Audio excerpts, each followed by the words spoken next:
entombed for 3,000 years, wrath growing in me. I have lived an eternity, suspended in darkness. Release me.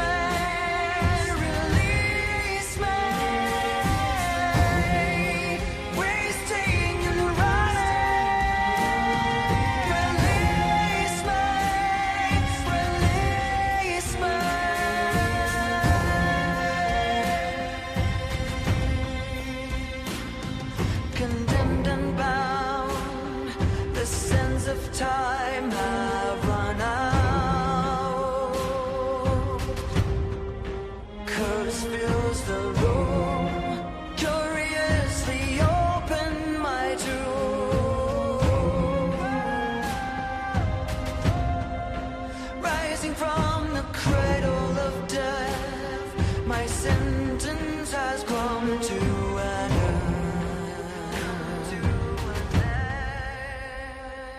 Release me, release me, wasting and running.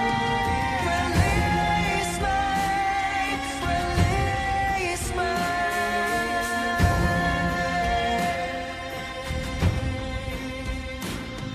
My curse is your curse. Death is the gift I bring. Revenge in my hands. I feel no remorse. This is the mommy's curse.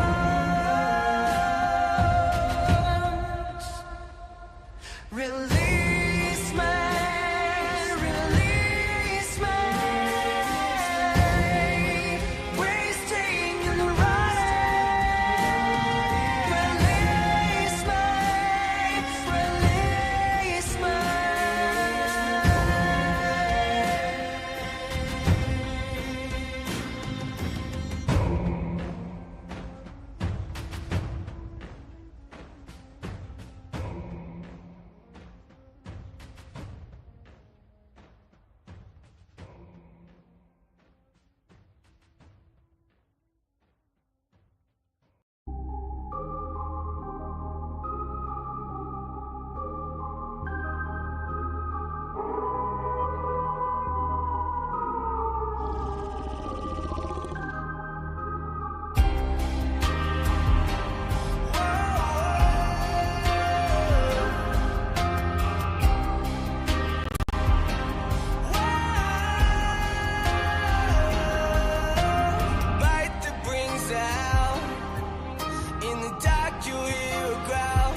Change inside of me. The inner human slowly dead in me. I feel it come alive. The darkness brings me light. There ain't no stopping it, and you will never have from me. Pain of the change.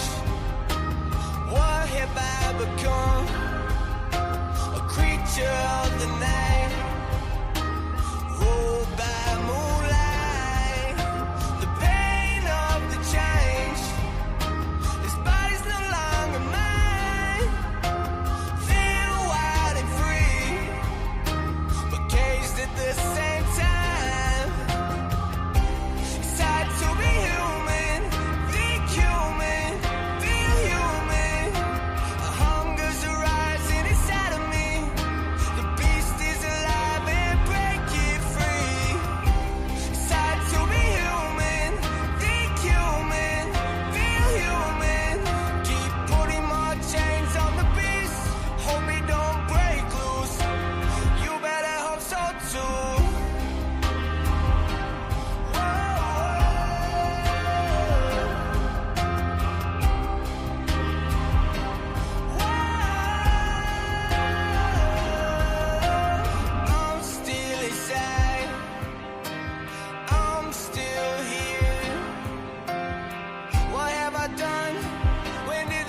All right, folks. Welcome to Paranormal Roundtable. I'm your host, Josh Turner, and this is PRT.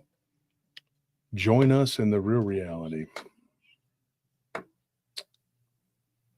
Cooper Young says this song is going to get stuck in my head. It does. They do. It gets stuck in your head. You know what? That's good, though. I'll take an 18. It's good, though, because something positive is getting stuck in your head instead of something negative. You know what happens?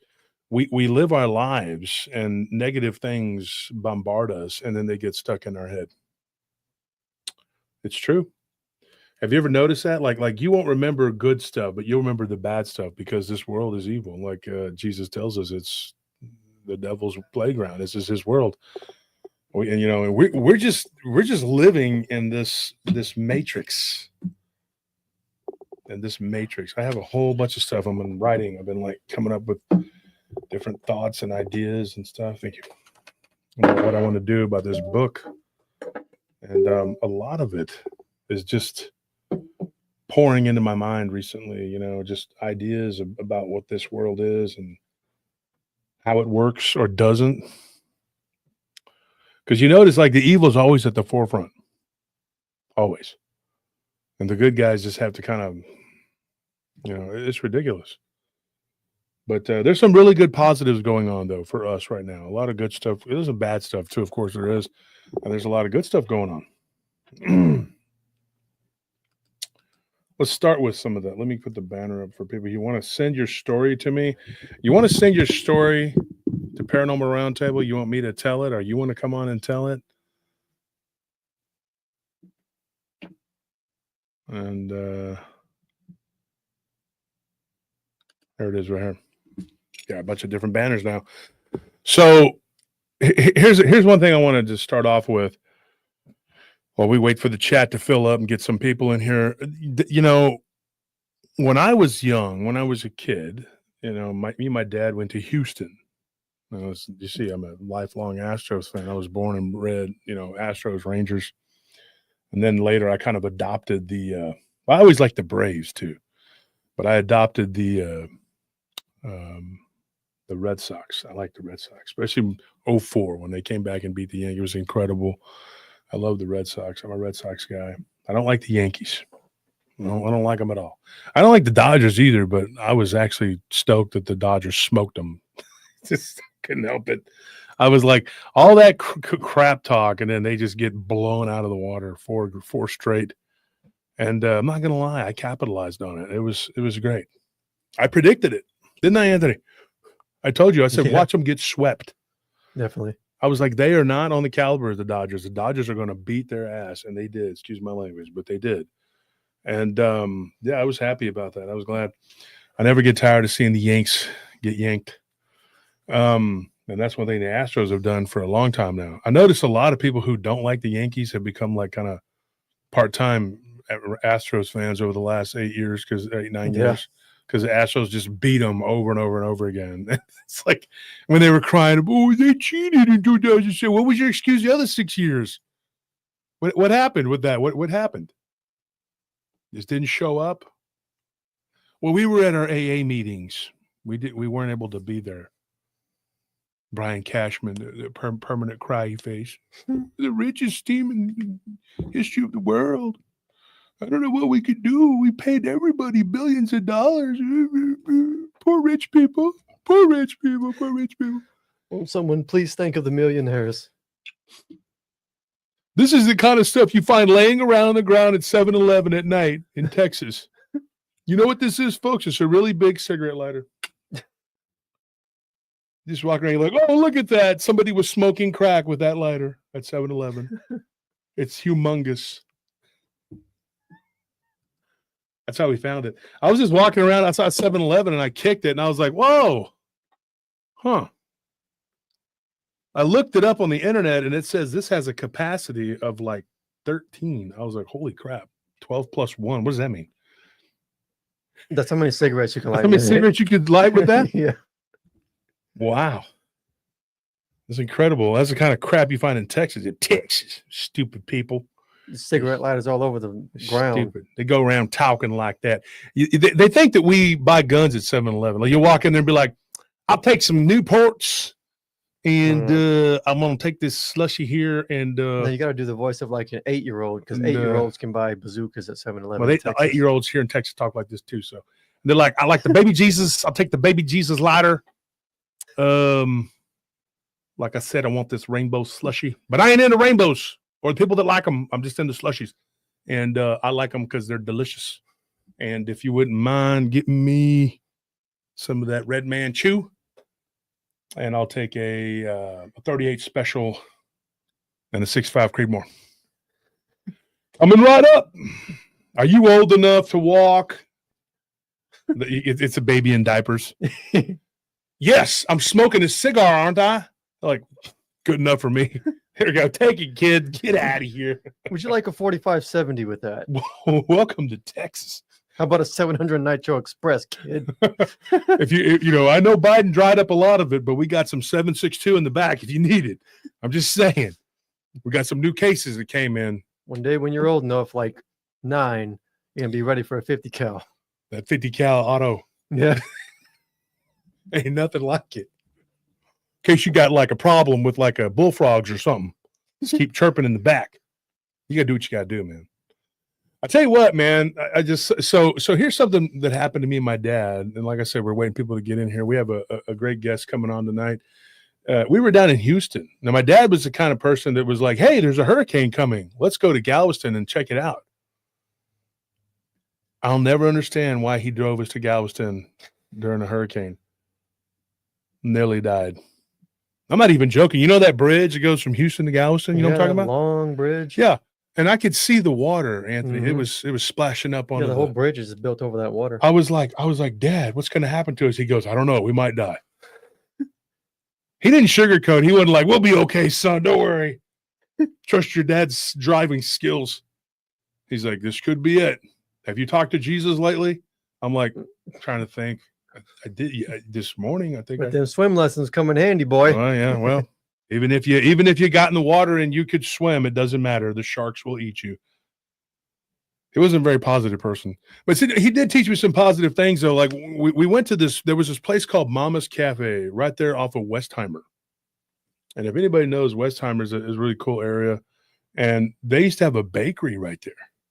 It's not there now, but it was there for a long time. It was there before I was born, a long time. Shade Viking, what's up, brother? Thank you for that donation. And so what happens is we go and we eat at Mama's Cafe, and it was, right before the Astros game, or the next day after the Astros game, and there was a card show. So it was after the card show, and that bakery, I remember it would stay open till about, on the weekend till about 8. Something like that, So if you ate fast, you could get to the bakery. And I wanted these, and it was. I remember it was like October or something, and they had these like little gingerbread men, and whatever season it was, they weren't gingerbread though. They were made like chocolate chip cookie, and then they had the little M&Ms for their little buttons and their eyes. So I really wanted them, and they were so good, man. They were really good. It was the best cookie ever. And then they had these chocolate. Not the white chocolate. They had chocolate chip macadamia nut. And then they had some with pecans that were like these little powdery ones. And then they had these little like kind of a squirt of fruit filling in the middle. It was a great place. And so my dad, we eat and we go over there to the bakery. My dad, of course, he's like, let's go to the bakery. My dad has a sweet tooth. I did as a kid. I don't really have one now. I don't like sweets much, take them or leave them, which I usually leave them. And so we go to the bakery, and there was this girl there, and I'll never forget.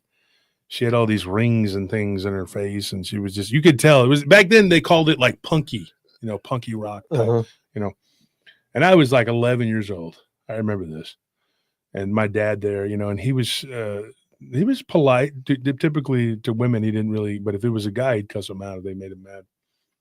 And the girl had just handed the people in front of us a bag with broken cookies in it. And my dad was like, he kind of groaned. And I told my dad, I was like, we had dealt with her before. I told my dad, I said, Dad, she just gave all those cookies today, and they're all broken. My dad's like, I know. He's just kind of standing there, you know, with his wallet in his hand. He walks up and he'd always take his wallet and kind of bang it right on the counter, like, I'll take this, you know. And he's like, yeah, we want some of the chocolate, whatever. And then with the little gingerbread men, whatever, the chocolate chip ones, and they were all broken. There was like two left. And I said, is this all you have? Are these two? She looked at me and she was like this. She was like, yes, that's all we have. And I was like, you don't have any more?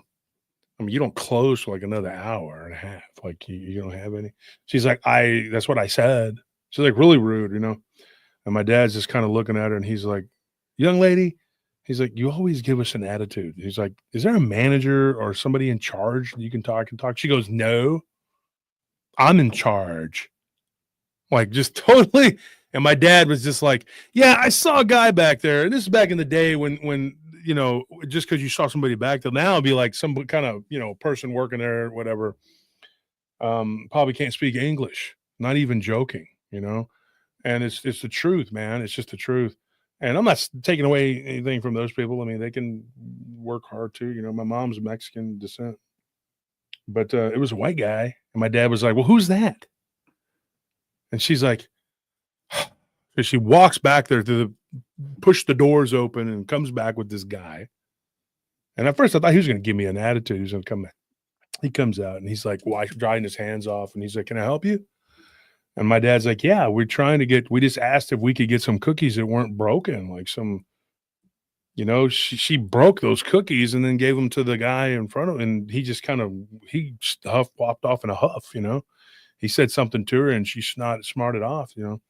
She's got a snotty attitude. My dad was real straight up about it, man. Didn't cuss at him or anything, you know. And the guy goes, I'm sorry about that, man. My stepdaughter. And the whole time he's helping us, he's like, I got married and inherited the stepkids and she has to work here. And, you know, or there's going to be a problem. And he's just kind of going on and on. And my dad's like, oh, okay. And then so they start talking, you know, and he was being real friendly. He's like, y'all go to the Astros game? I had the Astros hat on. My dad's like, yeah, we live in Rockdale. It's, you know, it's two and a half hours away. So we came down here. And we like your bakery. We always come here. We go to Mama's, whatever. And so they, you know, it was down the road from the Mama's. And he's like, okay, cool. So he goes, you know what I'll do? I'll make you some fresh ones. I have some that are in the oven. They're coming out. And so he went back there. He gave me like a stack of them, dude. And he gave my dad a big old pound and a half of these chocolate cookies. And then he threw in a bunch of extra ones, some of those kolache looking ones. And then those other ones, I forgot what they were called, the little German looking cookies, whatever. So we walk out and we get into the truck. And my dad had one of those small little, you know, S10s. You don't even make them anymore. And my dad stops the truck and he goes, do you understand what just happened, son? I look at my dad. I'm like eating the cookie. I'm like, we got some food. And my dad's like, no. He's like, we made them do it our way. He's like, and that guy was a really nice guy, and I feel bad for him. He goes, and he's running a business. He's like, but that stepdaughter of his, that girl, people like her. And then there was a guy at the card show that was really rude to us too. And he goes, and that guy at the card show, the one that wouldn't even pay attention to you till I got his attention, you know? Because I was trying to buy a picture. And back then, I had it for years. Somebody stole it. It was an autographed picture of Mickey Mantle and Roger Maris. The Eminem boys, they called them. And my dad said, you know, that picture of the Eminem boys, Roger Maris, Mickey Mantle. And he goes, you know, the guy wouldn't even pay attention to you. We had to get his attention, you know, and the card show was closing. And so the guy cut us a deal. And my dad shelled out some money for that because he's a huge Mickey Mantle fan. Years later, somebody broke in my house and stole all that. Then I had to rebuild, but I rebuilt it bigger and better. But this is what happened. My dad tells me, he goes, if you want something done right, you demand that it be done. If you're paying good money, he goes, I bust my ass at the power plant to make money for you to live. He goes, we were poor. You remember that? I remember. I was like, yeah, I remember. He goes, yeah, we could only dream of going to a baseball game. I went to one as a little kid. I'll never forget. Texas Rangers and the Oakland A's, first baseball game I ever went to. And then my dad had a really good friend that was a little more well off, and him and his son, my son and him were best friends. and he helped pay for my trip to go on my birthday. And I saw the Rangers and the Blue Jays. And so only 2 times that I had been to a game. And I remember my first Astros game, it was the 3rd baseball game I'd ever been to. And I remember it like it was yesterday. And it was the Dodgers and the Astros. Got a bunch of autographs. I got there early. I was like, had my pen ready, had all these cards, a bunch of players signed my autograph. And my dad told me, he says, people like that give everybody a bunch of crap. He's like, if we allow those kind of people to give us crap and we just take it, and a lot of people do, they'll take people's shit and they'll just walk off and eat a big bucket of it. My dad told me, he says, if we allow people like that to keep giving people like us shit and we just keep taking it, he's like, then there's going to be more people like that to keep giving people like us shit. And he's like, more of us need to start saying something and standing up and demanding people be respectful, be polite, do their jobs above all. But it has a really strong work ethic. So did my mother, for all their flaws. And he said, and demand that they do it right. He said that. He said, and demand that you get what you pay for. He said, that guy in front of us, maybe he was in a hurry. I don't know. He goes, we're out here on vacation, playing around, whatever. He's like, but that guy was aggravated. He was mad. He's never going to go back to that bakery ever. And he told me that. He says, and people like that will ruin your business. If you ever have a business, he told me that, they will ruin it. And they don't care because they get their paycheck, they're gone. They don't care. He was cognizant of that, even though he was in the union. He was the business manager of the union for the IBEW. And but he would tell me sometimes, he would talk to me like I was an adult. He'd say, yeah. And he would even talk about my friends' dads. He'd be like, so-and-so's dad fell asleep at work and he's going to get fired and he wants me to save his job. What do you think I should do? And he would ask me, I'm like 9 or 10. I'm like, I don't know. He was just asleep, Dad. I mean, because exactly. You fall asleep at work. You can't run to the union and have, and he used to talk to me. He would tell me, he goes, that's going to ruin the union's reputation, saving people's jobs, people like that, who think that it's okay to F up at work and, and then the union steps in and saves you. He hated it. Eventually he resigned after like 5 years. He was sick of it. He just had enough. And they still kept coming to him with trouble, And for years, man, my dad he did a lot for a lot of people. And I started to notice a pattern. Like him and my mom did more for strangers than they ever did for us. And I was resentful for that. Especially with people like my mom and dad who could see that things were the way they are. And eventually they just gave in. Oh, I agree, John. It's not like it used to be. There was working people actually did their jobs. So when you look at this situation, my dad, he told me this, very poignantly. He was just like, it's going to get worse, son. Because people like that don't care. They don't care about this country. They don't care about the people in it. They don't give a crap. He goes, it's up to people like us to stand up and tell them, no, hell no. And so I do. Every chance I get, man, I walk into a store and I just tell them exactly what I want. And if they don't give it to me, I'm like, this is the robbery. Back the hell off. Give me everything in this whole store. Get out. I mean, put it all in bags first and then get out. Do it now. I do it at least 3 or 4 times a day. They're looking for me now already. I admitted it, but they'll never know I can because I have deniability. I wear a balaclava. Only problem is I'm 370 pounds and I'm 6'4". So they're like, do you have any idea who may have robbed you? They're like, yeah, it was Wolf. Go get him. So they just come knocking on my door and I'm like, God dang it. I'm gonna turn myself in tomorrow, I guess. Been on a robbing spree. Is that what they're called? No, it's called what's it called? Spree, crime spree. I'm joking, folks. Anyways, enough of that. I'm just messing with you. But my dad did tell me all that. He's just like, that's what's going to happen. And it's happening. Bunch of crappy people, man. Oof. There's a feedback in my ears here. It's like, just so y'all can hear it. You hear that? That's what I'm hearing.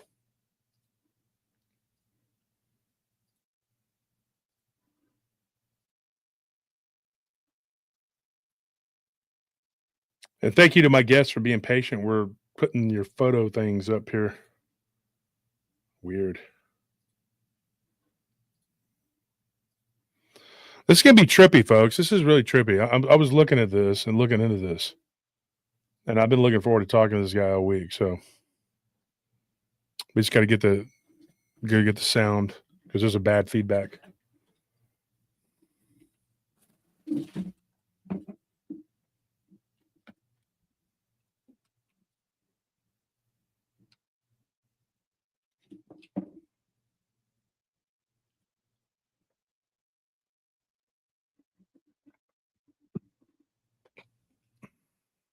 And another thing too, like there was somebody that, there was a couple people that complained about the podcast episode.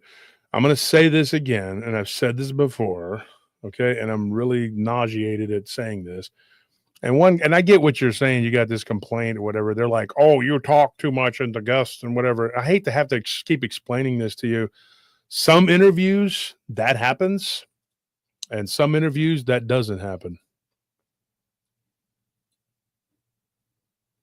I can't hold that. That's killing my ears, man.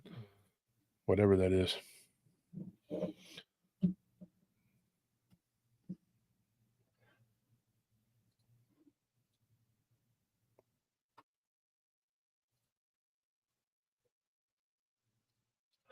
does that keep happening? They're not coming out, huh? The feedback keeps coming in. Yeah, I had a feeling that might happen during this interview. This is a trip, folks. I'm telling you. So,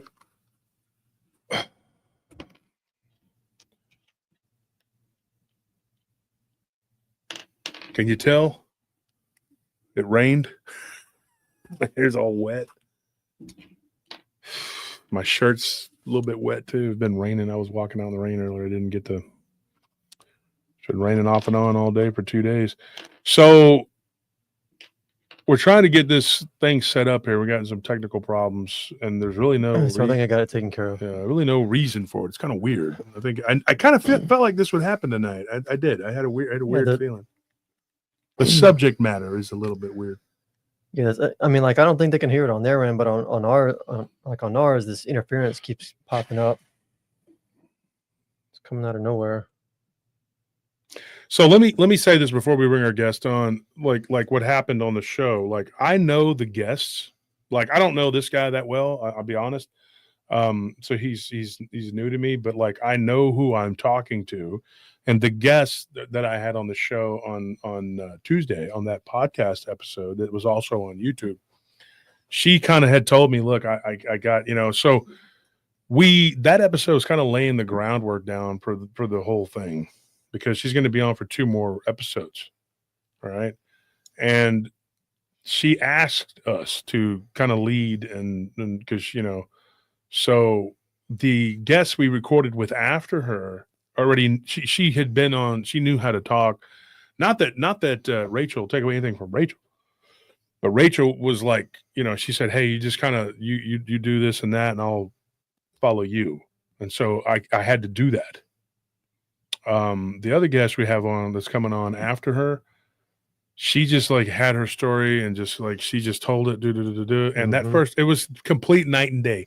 Rachel, the first episode, I talked 60% of the episode. Yeah. The next guest we have on, I barely talked for the first episode. Yeah. Like 80% of it is her. Yeah. Maybe 90. So you'll see, and I hate when people do that. They're like, yeah, we talk. You don't know. Shut up, because you don't know. But you always got to pop off and say, because I know what I'm doing. You can disagree quietly. We don't Nobody need you to go run onto the comment section. I'm going to say something about. Get out of here. I'm going to block you, and you're just going to have to go listen to somebody else, because I don't want to hear your bullshit. And if you're watching this, you're just going to get blocked, and you're never going to be able to comment again. And I don't give a damn if you watch us or you don't watch us, because at this point, I don't care. I love you guys, but I'm not going to take your shit. I know what needs to be said. I know what needs to be done. And if you don't know what you're talking about, were you entertained? That's the main thing. Because the guest is only going to have so much that they can talk about, and we have to make it into 3 1 hour episodes. Okay? So let me do me, and you shut the F up. How about that?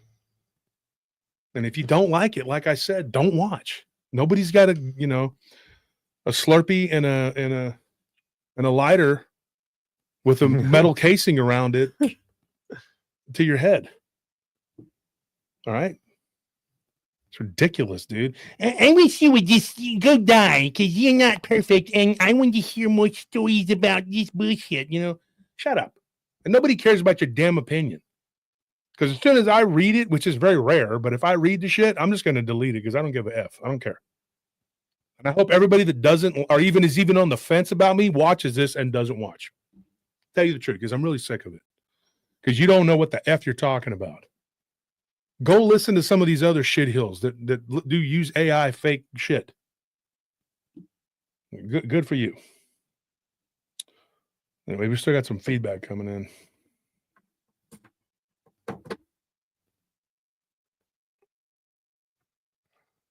Hopefully that cut it out. Okay, well, we got it.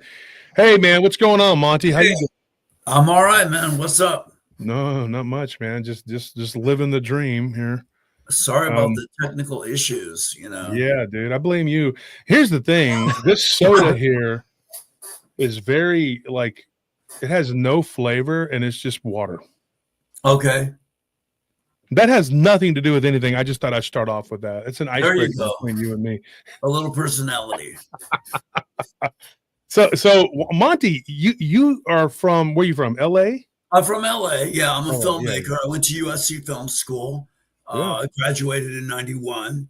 And I really submersed myself into the silent film era, which was 1895 to 1929, basically. Mm-hmm. So all films come from the silent movie era. That's the birth of our cinema. Yeah. And your last name is Canawati. Dude, that sounds like Kurdish almost. What is that? It's Arabic, actually. My parents Arabic. are Palestinian.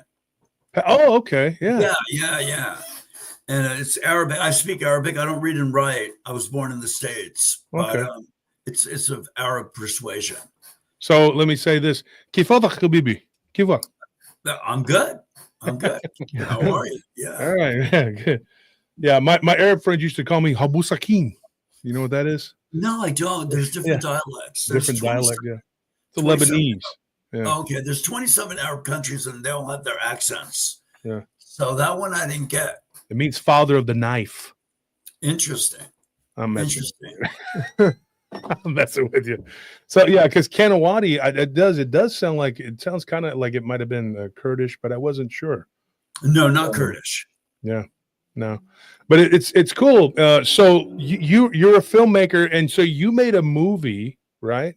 Right. And it was called Return to Babylon. Right. It was I had done a short film called The Birth of Babylon, and it was the true story of the still unsolved murder of a director named William Desmond Taylor. He was shot and murdered, and he was a prominent director, and they still don't know to this day, over 100 years later, who murdered him in his apartment.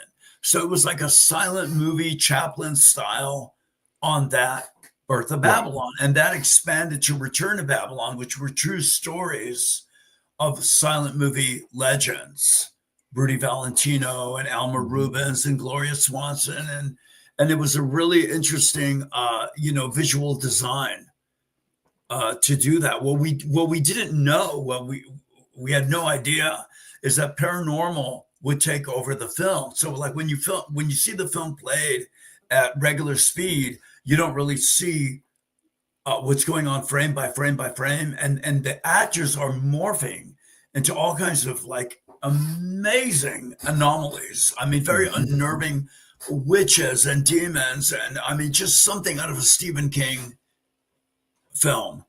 It's Yeah. just mind blowing. We were featured on My Ghost Story in 2010, Yeah. and that got like a buzz going. And I just, introduced Nellie to some Jennifer Tilly. She's one of the stars Mhm. of the film. And she plays the silent film star Clara Bow. And just some of the stuff yesterday that I discovered was just, Josh, I just could not believe what I'm seeing. Some demented clown. I mean, it's haunting, but it's also, there's a beauty to it in its hauntingness, I think. You know what's interesting is that I actually watched that documentary years ago. It's been a long time when I first heard about this, and I saw something or read something about it, and it was before 2010, before that. So I read something and I saw some of the pictures, and I can't remember where I saw it or read it, but I told my wife, I said, I know what that is.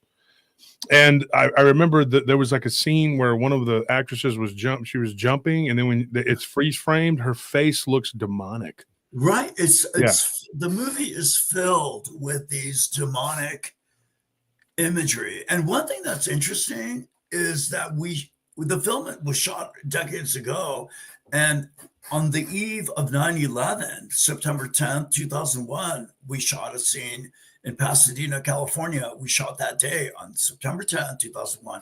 And that day, the footage is like filled with like the creepiest imagery of demons. It was like a foreshadowing of the evil of humanity, what would happen within 24 hours. Yeah. And that really affected me. My late manager, he always believed that there was a significant message being told in this movie from the other side. Some message was being conveyed. And I'm honored to be the subject now of a documentary that's been in the works. It's called Monty and the Movies. And I'm honored that they're delving into this phenomenon in the movie. So that's in the works. Apparently, many images are being discovered throughout these films. And it's not just Return to Babylon, but it's another film called Citizens, a color film. And some of the frames, Josh, are just something out of The Exorcist. It really is fascinating to me how this phenomenon shaped the actors frame by frame. It's shape-shifting, basically. Are you... So I got a few questions for you. Sure. Let's start with this one. I mean, first of all, let me just start with the basic. How did you get involved in movies? Like, how did you get involved? I was as a You kid. film school USC, but I mean, how did you, I grew up in LA, and as a 7-year-old boy, I went to Universal Studios, and I just got magnetized to the art form. It's something I knew I wanted to do, and it's in my blood, and I set out to be a filmmaker. And what's amazing is, USC is one of the best film schools in the world, and it was not far away from where I grew up in Montebello, California. So I aimed to go there, and I was really, really blessed to get into the school. It's like a 3% chance getting in. So I got in, and I gave it my best, did short films, and I was able to break in the industry. I haven't had a box office hit yet, but I still am a successful director. I've worked with many prominent celebrities and actors. I'm really proud of that. But yeah, filmmaking was in my blood, and it's something I just love to do. Yeah. It encompasses many art forms in one celluloid reel: music and cinematography and makeup, and it gets compressed. So it's a powerful medium. And I just gravitated towards it, especially like watching classic films. Hitchcock in the 50s and 60s, they just had a power over me that was undeniable. And that's how I got I got sucked into it. Movie magic, basically. Yeah. And so, when you first did this film, like it was just a film about the silent movie era, right? Right. Okay. Right. Yeah. There was no way to tell, that it would be. I remember distinctly I was with Dean DiFilippo of Brooks Institute, and he was a cinema teacher. And he's studying the film and he's saying, Monty, this doesn't look right. So what's going on? We're looking at the frames, frame by frame. And I remember the first one we saw was this superimposition. We call it Lady Lon Chaney because it was an actress named Devora. And she looked just like Lon Chaney, like the Phantom of the Opera. Yeah. And it was just so profound, Josh. That was the very first image that we saw, and we said, what's going on here? And slowly but surely it started to unravel. And it's quite a fascinating endeavor, I have another question. So, and I know usually we just exchange, but I have a lot of questions. Do you think, and this is because this is what I think after going over some of this stuff and seeing some of the pictures, and looking at these, and it's weird because I've seen the documentary from years ago, being in the paranormal for a long time, and I thought, and then talking to you, it's kind of weird because you're the guy that actually filmed it, and when I'd watched it all those years ago, I never thought that I'd be sitting here talking to you because I have a lot of questions. First and foremost question is, and this is probably should be toward the end, but I can't help it. I got to ask now. Do you think that maybe because of all the dark things that have happened in and around Hollywood, all of the murders that have taken place, and hang on one second. Don't hang up. Don't. I mean, so, anyways, all the murders that have taken place, like, and there's all these unsolved murders, like the Black Dahlia. There's all these different things that have happened, and people don't know how this person died or that person died, and it's a very dark history, very dark. Do you think maybe that is the long short of it? The simple answer is just that there was just a lot of negativity in Hollywood, and maybe going back to that era and showcasing it brought it to the forefront. It's interesting you say that, because what's come out recently, in the light of the Me Too movement, there is a darkness, Josh, associated with Hollywood. The Harvey Weinstein situation, not just the tragedies of the murders and the William Desmond Taylor and the Black Dahlia. There's a lot of insidious things. There's a dark side of Hollywood. Just yesterday, a Terrence, I can't remember, a black actor named Terrence something. He's going to devote a blog just to talk about the insidious darkness of Terrence Hollywood. Howard. Yeah, Terrence Howard. Yeah, the Diddy situation. There's a lot of darkness associated with Hollywood, and I'm just wondering. That's a very good question that you asked. Is this reflective of Hollywood per se? Is it reflective of humanity in general? It's, I think, a very complex situation. Obviously, we have a lot of unnerving characteristics. The imagery yesterday that I gave Nellie of Jennifer Tilly, I mean, she was very vocal about on the set how she was being touched by spirit. And you have to wonder, what is this unnerving representation exactly? It needs to be studied. I think it's very complex, and the images that you have are just some of many, many, many. My director has told me he found a plethora of them. I mean, just, witches and prolonged noses. And I mean, just like something, out of The Exorcist. And it really is. I wish I had the full answers for you. I think we're just scratching the surface, honestly, of this. I'm pretty confident that I have not met any other directors that I know of that have had this phenomenon. Mhm. I would have heard of it. I mean, we have heard of the concept of cursed films, but nothing where the actors morph to such hideous degrees. I've talked to many experts about it, and they've never seen anything quite so haunting.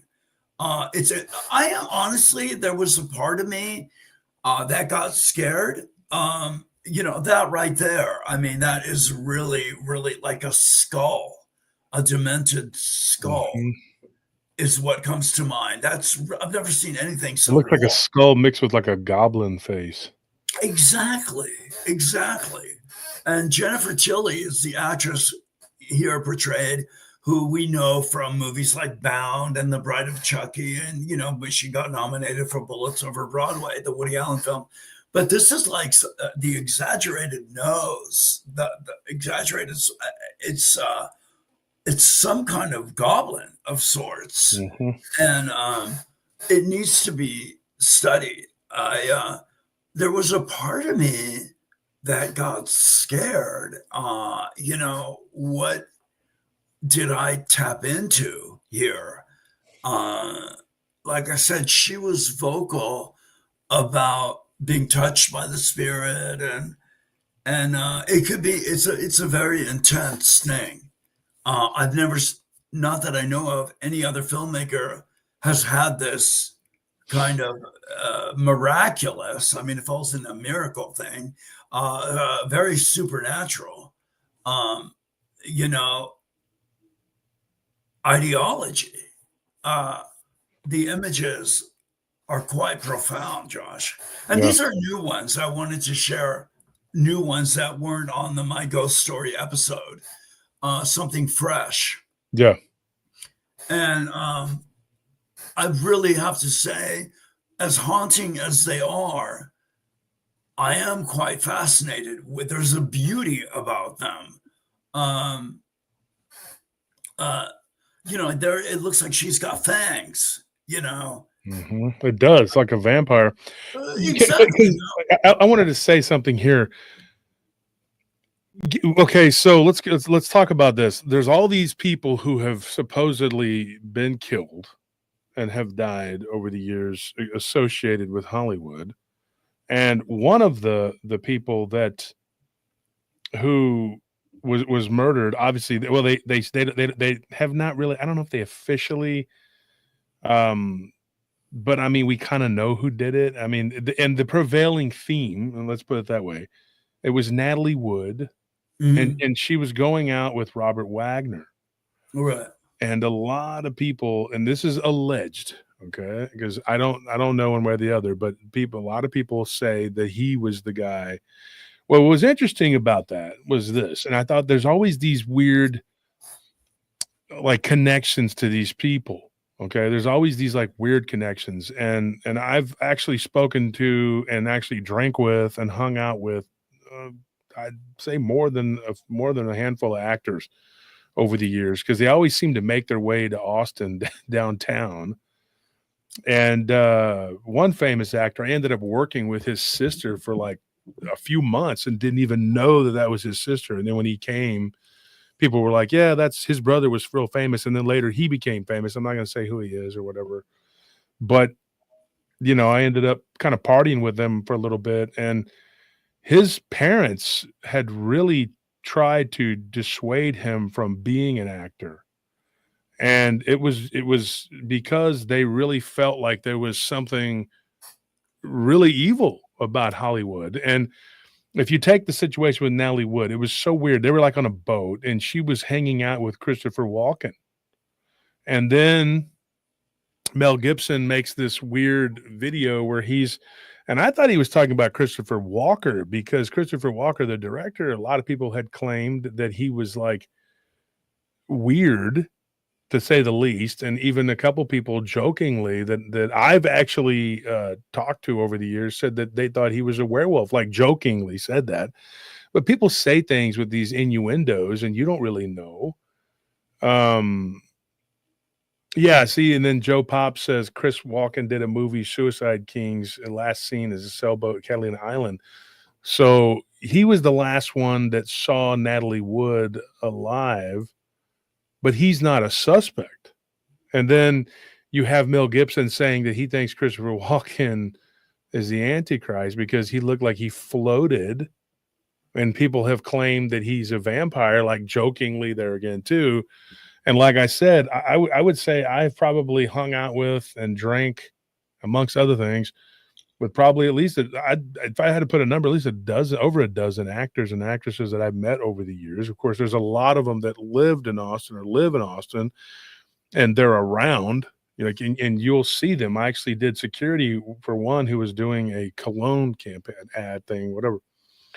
And so I've hung out with and talked to quite a few sports stars too, people like that, and just they'll tell you things, and they would come into our bar. Forrest Whitaker used to come into our bar when he was filming here in Austin. And just different people like Danny Trejo, different people that would come and go. And they're not like my best friends or anything, it was just like a casual passing, whatever. But some of those guys that used to film here and used to do stuff here, I got to know some of them because they would be at one bar or another bar, and I was associated or affiliated with it. And back in the day, and this is, people always are going to say whatever they're going to say, but I had a reputation back in the day, and people would be like, "Oh, cool, this dude's like," so they would kind of want to hang out or whatever. And one of them was really obnoxious, and he would ask me all kinds of stupid questions, and it was kind of like, like it's patronizing. Like, how do you say it when Tony Soprano, that guy, was telling him, like, well, they're playing golf, and Tony Soprano starts putting them on, talking about, yeah, man, I knew John Gotti. Yeah. He was ringing that bell in the ice cream truck, Yeah. So I would kind of, BS these guys and tell them some bullshit because they're over there, like, what's it like, man? Tell me, man, They treat you like you're a dancing bear. Yeah, like for you're them. some kind of dancing bear for their entertainment. And I wasn't into the whole Hollywood scene. And so I'd kind of talk some crap to these guys. And then they were like, not used to being talked that way, but they were like cool with it. Like, okay, cool, man. But if I was anybody else, they probably wouldn't have liked it so much. But I would kind of put on an air with them, and they'd put on an air with me.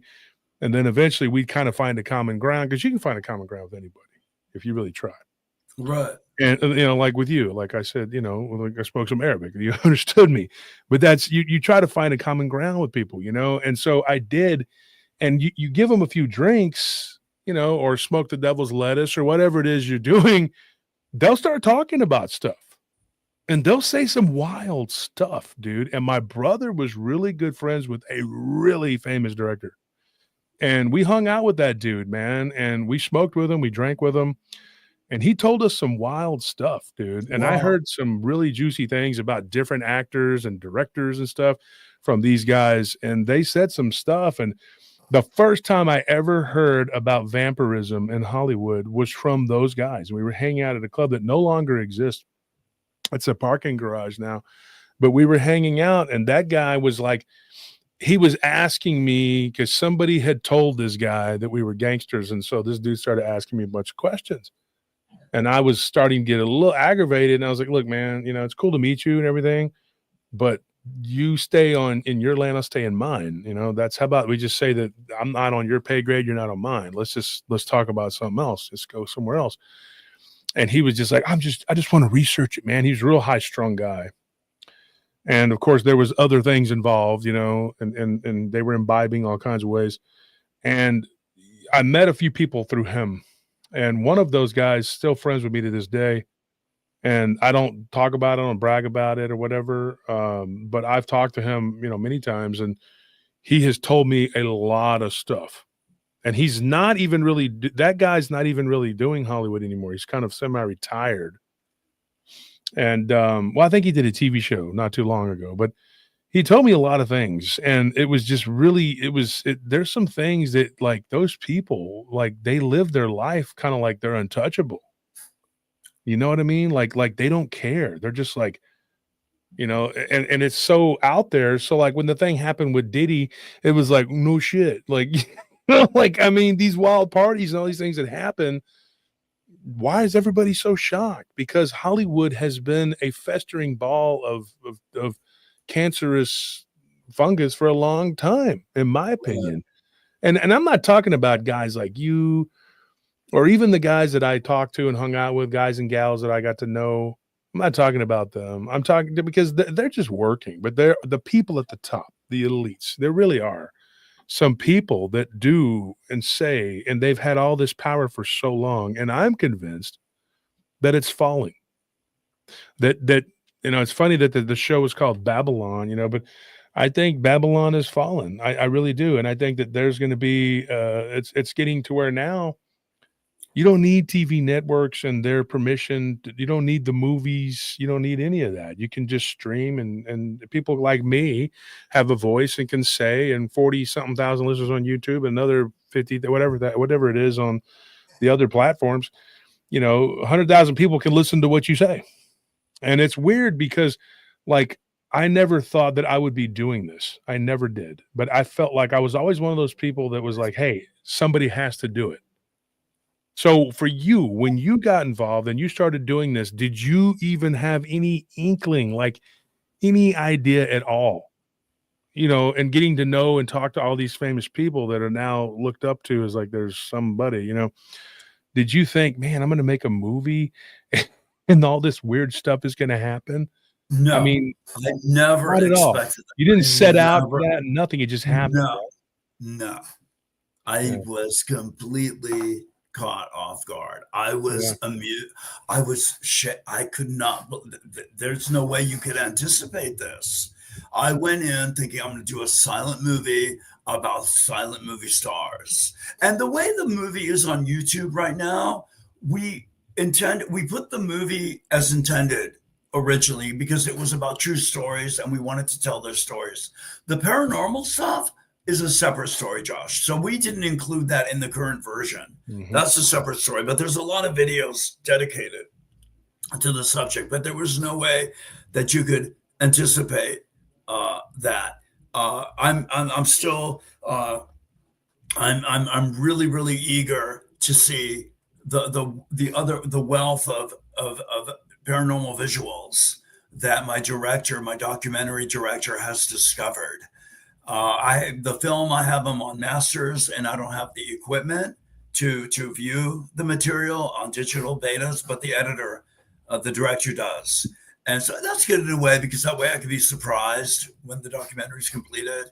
But there's a wealth of paranormal there, and I think I got blessed in a way because there's something interesting. There's an interesting new level of cinema that has to be studied, and I got blessed that I was the director that was chosen for this. At times it could be intense, looking at the images. There's the question of, is there an evil spirit following me? Is some harm gonna come to me? You do have to question that. For the most part, I think it was done for art. Is Frankenstein and Dracula and the Mummy demonic? No, it's a film. Yeah. But for the most part, that's how I live with it. But sometimes I will meditate on this and go, wow, this is really creepy. What did I get into? What is following me? And luckily I'm able to, I'm a regular churchgoer and I'm a man of faith and I gravitate towards the light, but it is really interesting. Especially these Jennifer Tilly ones you just put up. Yeah. They are beyond words. They is like you said, a goblin kind of. I mean, who knows what else is to be found, But I wanted some new ones for you for this show, and I got them. But really, really, it's quite extraordinary, to say the least. I think, like the Lon Chaney one. I think I think that's him himself saying, "I'm here." I think the silent movies actors are making themselves known. I think that's a part of it. Honestly, I mean that image of the Phantom of the Opera is so strikingly similar, to Phantom of the Opera that you have to wonder, and so it is quite a fascinating phenomenon, Josh. Quite a fascinating phenomenon.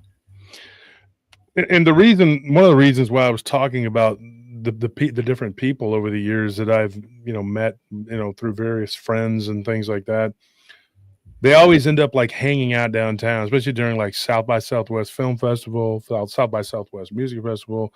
You'll meet them at these different events, and they always end up downtown. We have what is it called? The racing event. What's it? The Formula Texas One. Relay. Oh yeah. No, not that. The Formula One, and a lot of these people are fans of that, and then you'll just see them randomly downtown. And of course, now you got Joe Rogan. He's got that comedy club, and there's all these famous comedians that are coming and going. But you have this. And when you talk to these people, like I said, and they imbibe with you, they will tell you some freaky stuff, dude. Like, and of course, I've always been into this paranormal thing. And so me and my brother and several of our friends hung out with these guys and gals, and they would tell us stories of like being in Hollywood and around it. It seemed to me like every set had some kind of demon on it. I'm not even joking. Mm-hmm.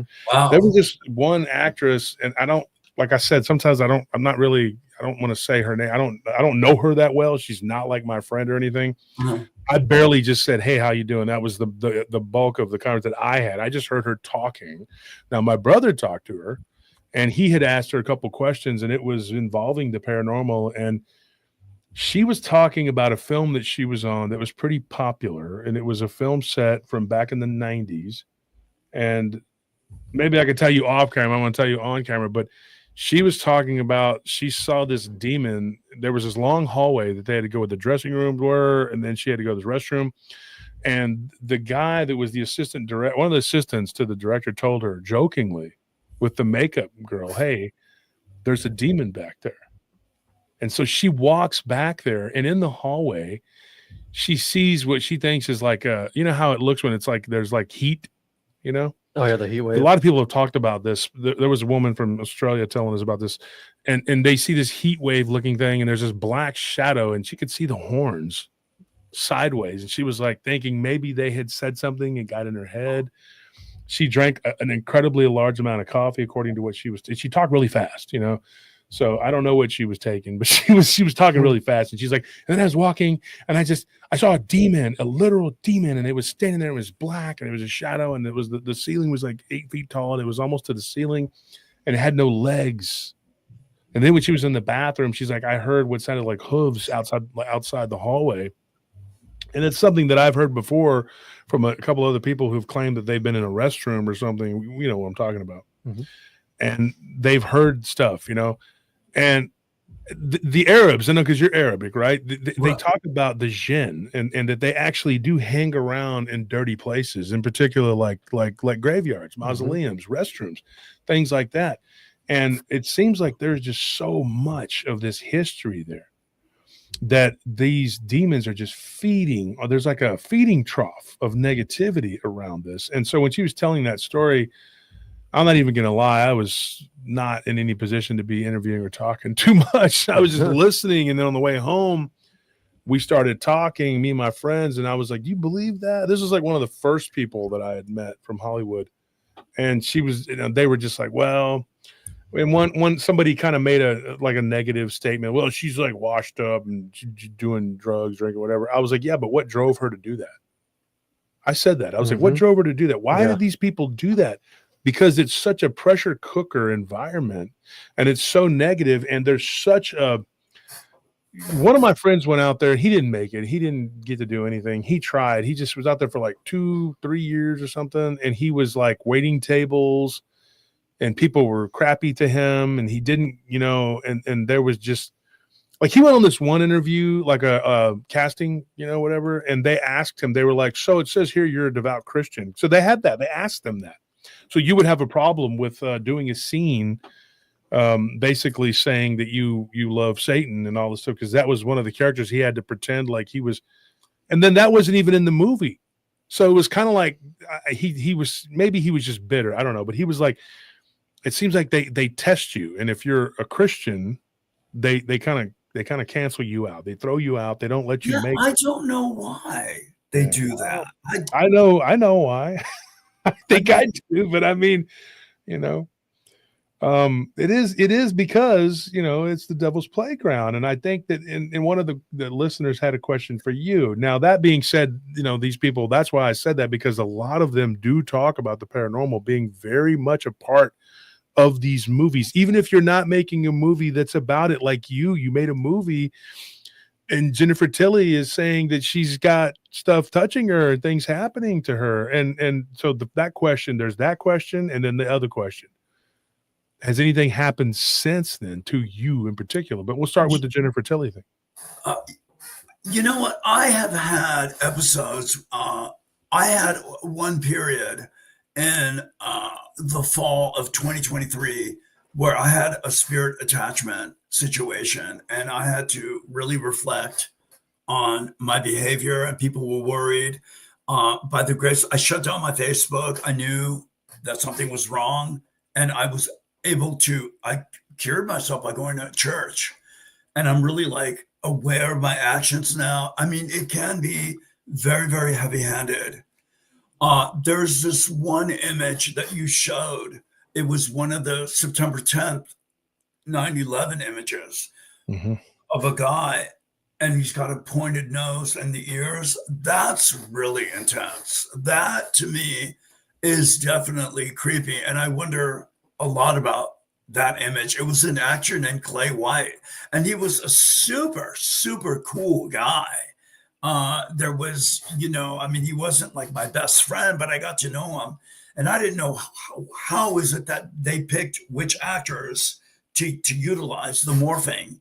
But that to me gave me the creeps for sure. You showed it on the slideshow here, pointed nose. I told my documentary director that September 9/11 footage is loaded. Theda Barra with her crystal ball. We showed images there. I think we're just scratching the surface here on what this could mean. Like I said, numerous images have yet to be found. I just discovered the Jennifer Tilly ones yesterday. And I have had supernatural experiences outside the movie. Yes. I have had glorious imagery. And then I've had one situation was like an alligator creature. And it was really scary. And, you have to be careful with what you say, because people could easily label you mental illness. And I mean, I'm grateful that the film speaks for itself. So that kind of like, covered my ass basically in the mental health issue, because that's a film you could study. So I was grateful for that. But generally speaking, when people have supernatural experiences, they're going to be judged. And I think that's the problem right there. I think it's a very complex subject matter. And it has a lot, there's a lot to be said for it. I'm looking forward to my documentary being completed. It's been in the works for over 4 years now, to see an objective viewpoint of other people being interviewed, and what other, I asked my director, how many images have you found, more unnerving paranormal images? He said, oh yes. So I can only imagine what is being found. And until we see these, then we could, like I said, the Jennifer Tilly ones were just yesterday that, I happened to go through the movie, and I thought I wanted to add something new. What exactly is the psychology? What is being said? I mean, obviously some higher power or from the spirit world is trying to convey a message. I personally think it's about humanity. I mean, look what's going on in the world. Yeah. Genocides. And I mean, it's very unnerving how people behave. I mean, there's little regard for human lives. I mean, just intentionally, maliciously bombing and killing and, really causing physical harm to other humans. It's become really ungodly. It's been that way for a really, really long time. And I'm, I'm hoping that the film sheds light Right. on this humanitarian situation. I mean, just you watch the news and it's, senseless violence. I just don't understand the concept of genocide going on, you know, in 2025. I just don't understand it at all. How inhumane intelligent people could be. I just don't understand it. And so my goal is to say, hey, look at what is the film saying? The film is saying there's something unnerving going on, It's basically a reveal. Right. That's what I think. I mean, and you said you went to church. You started going to church, and it kind of helped smooth you out. What are you Maronite? Are you Orthodox? What are you? I'm Greek Orthodox. Yeah, I'm Greek there's a lot of Palestinians that are. Yeah, I'm Greek Orthodox. Hmm. And I was blessed. I had an experience with the Mother Mary, and I was able to photograph her. And I can show you that after the show. Wow. And this was June 15, 2016. Honestly, I do not know how this image of her did not go viral. That was one of the greatest moments of my life, was her appearing to me.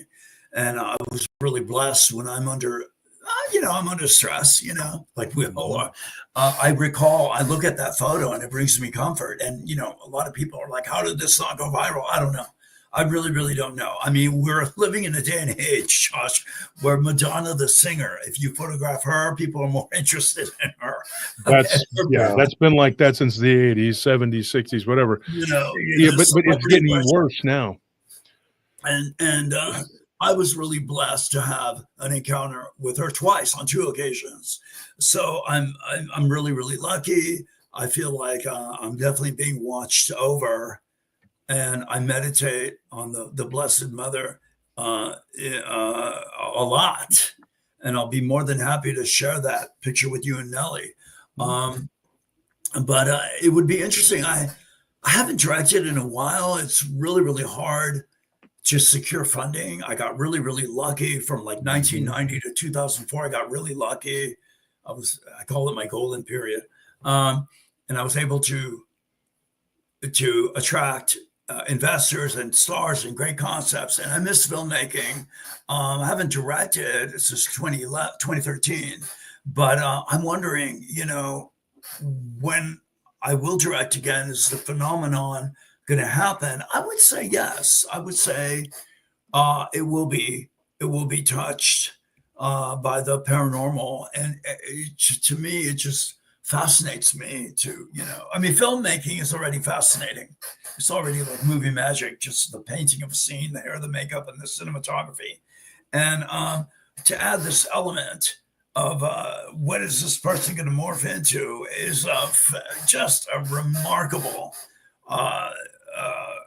rush, that I got. And just finding these Jennifer Tilly scenes yesterday were really, kind of put a smile on my face, like, wow, what is going on here? Like, we have this extra layer of film magic, basically, definitely supernatural, miraculous phenomenon. And so I'm really eager to have the documentary come out and entice hopefully film offers, and that way I can cast you, Josh, in something fabulous. Yeah, I don't know about that. I do a lot of crap talking about Hollywood and the people in it. It's just kind of my thing. There's people that like have reached out to me too, and they're like, "Don't you care that I don't give a crap. I'm not here for that." I honestly despise Hollywood and all of its antics and the people who run it. They're actually vampires, Monty. They really are. They're actual living vampires. There's 2 reasons why you have been, in a sense, blacklisted. One, you've woke up, and it doesn't help that you're Arab, and also because you're a Christian. And that's just a simple. And how many people are going to come out and say that? Now, let's go on record as saying Monty is not saying this. He's not saying this. I'm saying this so everybody can come and attack me because I'm used to it and I don't give a crap. Because, you know, we do here at PRT, we do the truth and I tell the truth. And I'm going to tell you right now, folks, there is a bias against Arab Americans. I would say if you were a Muslim, you'd probably have an easier chance. I'm not even joking. But since you're an Arab and you're a Christian, people don't realize that 46% of Palestinians are Christians. And guess who usually gets attacked by the IDF? Guess who usually gets attacked by Hamas? Christians. The Muslims and the Jews kill more Christians down there than anything, than each other, even though they claim to really hate each other. And it's the truth. It is the truth. And I hate to say that and it be the truth, but it is the truth. People don't like to hear it. But here at PRT, we tell the truth and we tell it like it is. And I'm not going to sugarcoat it. And I'm going to tell you, I don't agree with the way things are. And get ready, folks, because it's going to be a heck of a ride because the Christians are under attack. And I'm not a right-wing nut job up here or whatever. It's no secret that I'm not on the left, but I don't, you know, I'm just telling the truth. You know, before all of this craziness really kicked off over the last 15, 20 years, I was as, you know, middle of the road as they came. I was like, I'm not on one side or the other. But you can't really hide anymore. You kind of have to be honest about things. And one of the things that I have a friend who does this, and I guess I can say his name. He's been on the show. Is Christopher Garetano, and we've talked. And I'm not going to delve into a real deep, but he showed me some things, and he says, "Dude, things are changing. The old guard is falling, and there's a reason why it's falling because God." Is pushing now. He's pushing back, and it's not the war. What it is, the war is going to come, and it's a spiritual war, and it's going to be like a wave that nobody can stop. It's going to overrun everything. But before all that happens, we're in this period where Jesus is fighting for his Father to bring more people to the fold. And he brought you back, Monty. There's a reason why he brought you back. And believe me, my friend, there's a reason why you're not a part of that evil system anymore. You were meant to do other things. I believe in my heart that these films, they showed the true face of Hollywood and they revealed it to you. And I think they didn't just reveal it to you, folks. I'm going to say something else. I believe you when you say you saw the Blessed Mary because I've actually had dreams lately about her. I had not Wow. recent, but like, you know, a couple years ago. And the last one was we were out at the ranch. We were sleeping out at the ranch, and I had a dream, and I think it was like Mary talking to me, and I woke up talking. And my wife does this thing where she's like, you were talking. Do you remember it? She tries to get me to remember it, and I'll be like, no. And then sometimes I do. But I had a dream Tuesday night. It was Tuesday night. I remember because I went to sleep. I did upper body on Tuesday night. I was dog tired. And I remember waking up, and it was like I had this reptilian. I haven't talked about this on the show yet. I was going to talk about it on Sunday just a little bit, but this reptilians, and they weren't like the Draco, the big bloodthirsty, or the viril Draco, like the vampire type. And they were talking to me, and they were trying to ask me all these questions, but they didn't seem evil, but they weren't necessarily good, and I didn't trust them. But it seemed like they were trying to get answers for something, and they were trying to convince me that at least temporarily we were on the same team. And I was like, yeah, I don't trust you. And then I woke up, and I was like, what in the hell was that? And I couldn't remember it, man. And and Maddox says, quit listening to InfoWars. Again, I like Alex. I mean, I've known him for years, not like my best friend or anything. He's like an acquaintance, but I don't listen to his show. I sympathize with him. I get, you know, that it's wrong. I think that they try to make an example of him. I don't think you should be held responsible for what your listeners go out and do. I think that's wrong. That's just a way for them to control. And when I say them, I'm talking about the 6 families that control the world. I'm really talking about them. And yeah, and so when you go and you look at this situation for what it is, the more people that wake up, like I think you did, you know, and I think you're waking up to the fact that this matrix is a living, breathing thing. And it is using interaction from us to become stronger. And the more we participate in this reality, the more it becomes real. We are really not the real reality. We are in a box within the real reality. And by extension, certain aspects of religion, not all, but certain aspects of religion actually make you go further into another box, like Russian dolls. And then you have to come out of that. And I've just decided with a friend of mine to write a book about that. We're going to write a book about it. Russian dolls and religion, basically. And it's not going to be called that, but that's what it's going to be. Mm-hmm. And how the box, you put into another box and they keep putting you into another box. And that's how they get you. John Maddox says, I thought it was 13. There is, John, but they correspond to actually 6. There's actually 6, but then those are other ones are offshoots of those 6 families. And you can look it up, the Rothschilds, you know, and of course the Krupps and the different people who they are, the Rockefellers, the Redstones. Just look them up. You can find them. They don't hide. They don't have to. Mm-hmm. It's like A.B. Finkelstein. We murder your children and we feed them back to you. And he brags. He brags about it. Well, He those says, families are just the ones we know of. yeah, those are the ones you know of. Like everybody, if you Google, you remember I was talking about the popes? Mhm. Let me tell you something, Monty. I'm not even joking. If you would have Googled this 2-3 years ago, you might not have even known this. You might not have. Now they're talking about it openly because once they're able to talk about it openly, then it becomes like, oh, well, this has always been there. No, it hasn't. No, it hasn't. Now they're talking about the red pope, the black pope, right? Mhm. They're saying that the black pope is from the Jesuits or whatever. The red pope is the emissary to the world. And like I said, it was to the intergalactic federation of whatever, that's what Yeah. it is. And it sounds completely like some science fiction, cuckoo pebbles, whatever. And if you'd have told me this even 5 years ago, I'd have been like, yo, okay, slow down there, Star Trek. I don't, Truth is stranger than fiction. you go down the rabbit hole, and I was going to these UFO conferences and talking to these ufologists, and they're educating me. And so you're sitting there going like, and Thor Wolf says, any proof that the Krupps are Jewish? Actually, they were boyars who were originally from Khazaria. So yes, the Krupps, but they are those that Jesus talks about. They claim they are, and they are not. That's a whole nother thing. But you can do your own research, Thor Wolf. You've been a listener for a long time, and so if you go back and you look at, they funded the war, but in both sides in World War I and World War II, and they are a very strong family, and they are cousins to the Rothschilds. Otherwise, they wouldn't do what they do, man. Yeah, they're German industrialists. Yeah, okay. And I am a baker because I eat cookies. Let's be honest. I mean, but I don't really, I'm not, I don't really care. Somebody asked me the other day too, Monty, they were like, do you think you're going to get canceled? And I'm like, I don't give a shit. I'm playing with house money anyway. Yeah. If you're up It's true. $2,000 at the crap table, why not shoot?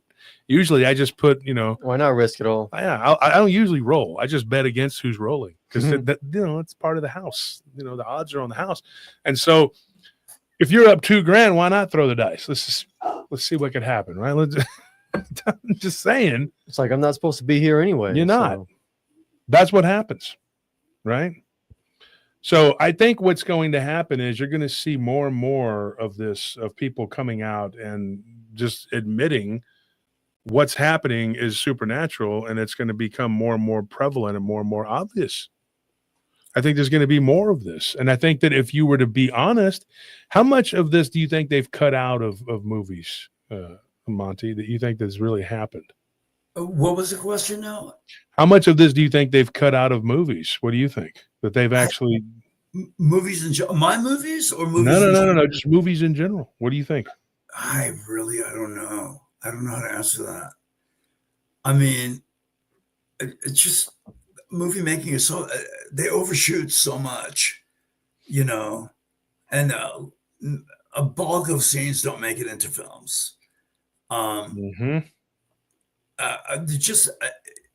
industry is just going down. There's been Steve Soderbergh just had a movie out called The Black Bag, and he was really, he's a prominent director and he's a good director, and he was deeply concerned that a spy thriller that's aimed for the young generation, the 20s, and Mhm. crowd, and the teenagers completely bombed. And he's got Pierce Brosnan and Michael Fassbender and Kate Blanchett. So he's really, really concerned about how the industry's going. If this is supposed to appeal to young people and it doesn't appeal, so it's definitely a concern. You know, it's definitely a concern. Quentin Tarantino has been vocal about it.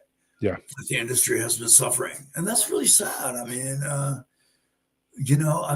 just the industry turned on itself. I mean, with the Harvey Weinstein and Yeah. all the Bill Cosby. It's a shame that a really evil saturation took place in a became a much more insidious town where an art form should have been glorified. Mhm. It's really, really a tragedy. One of my roommates at USC was Bryan Singer, and he directed X-Men and Mhm.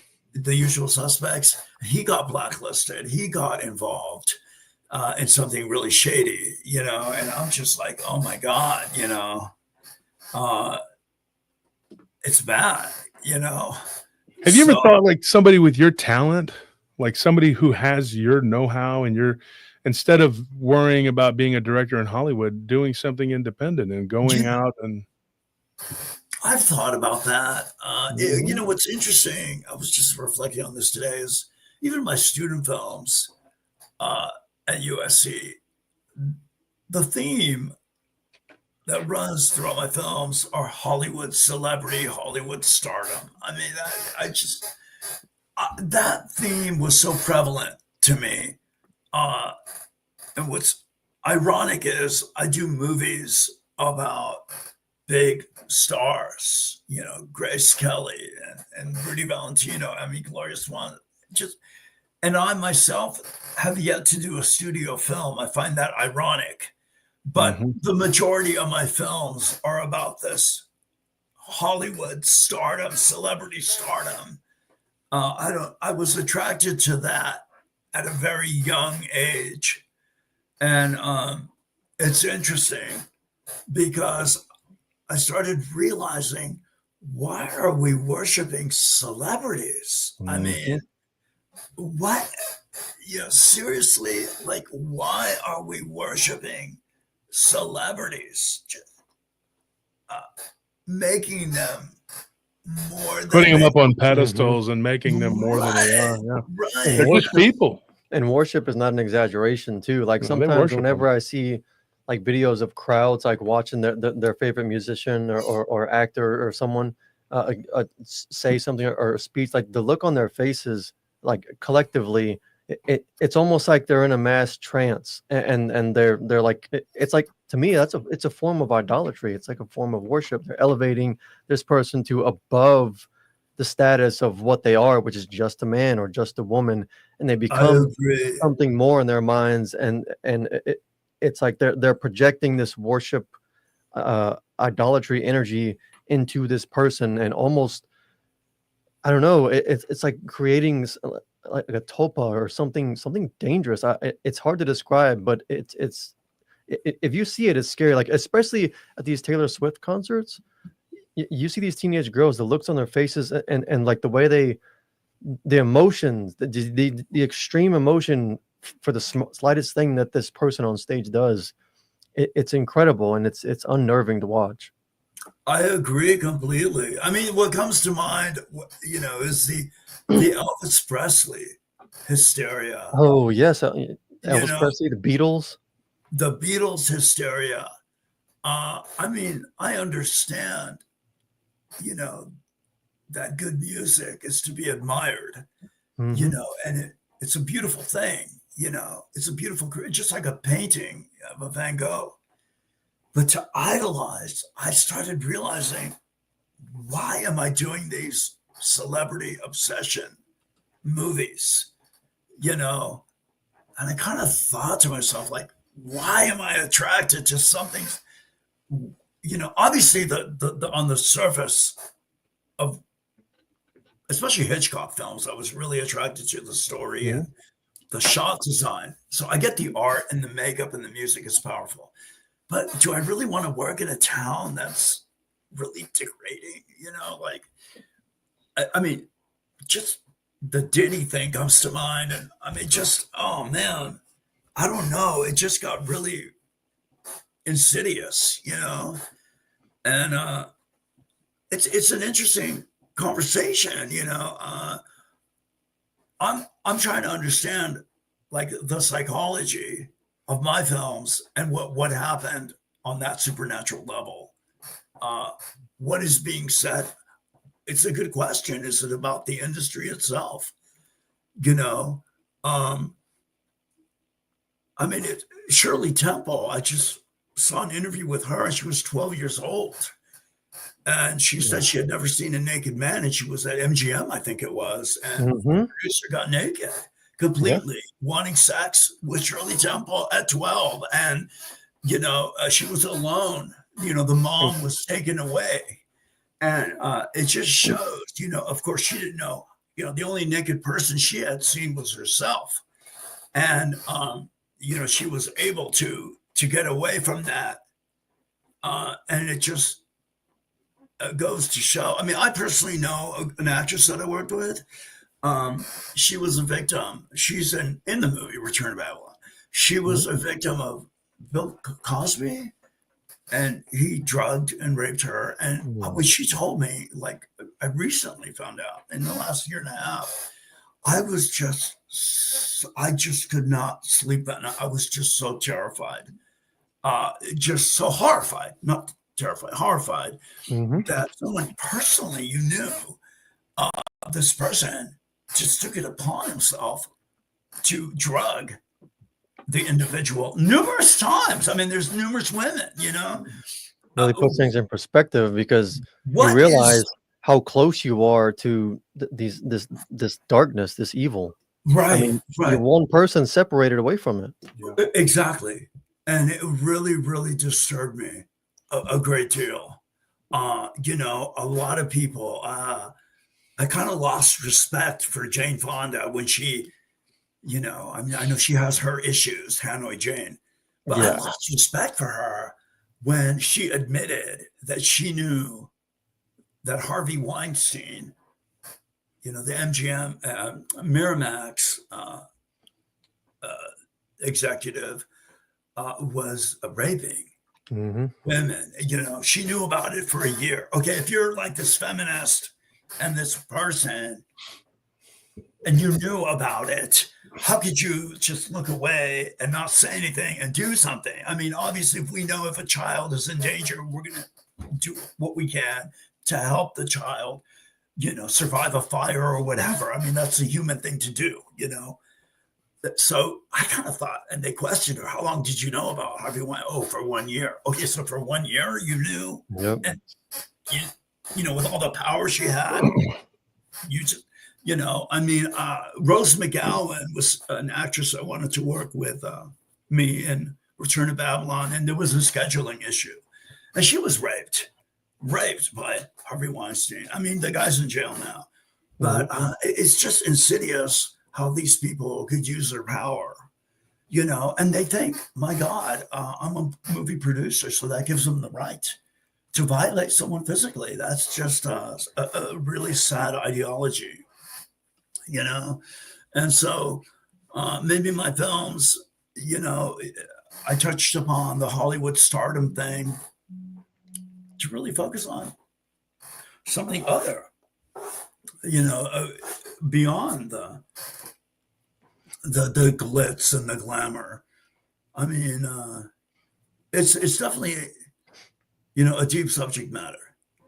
You know, I mean, when I played Rudy Valentino in uh, the movie Return to Babylon, and you know, he was one of the early tragedies. He died at 31 years old, Mhm. and it was really crazy that women.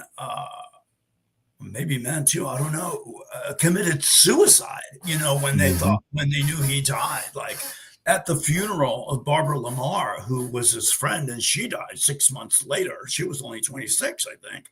Um, she's one of the tragedies in Return to Babylon. I mean, monuments were knocked over at the cemetery. I mean, fans just went crazy over these celebrities.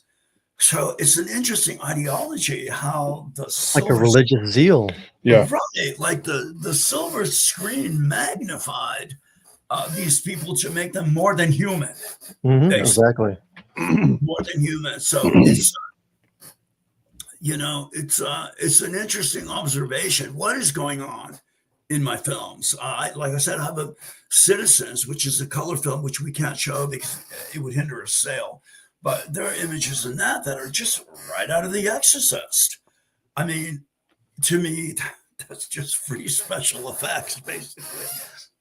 So it's really interesting. I'm really curious to see what the director Matt Riddlehoover does. What's explained in this phenomenon, in something I think that's very serious subject matter. Yeah. Let me ask you a question here, and I'm going to say this isn't a question. It's more of just like something I'm going to state here. But here's what I think.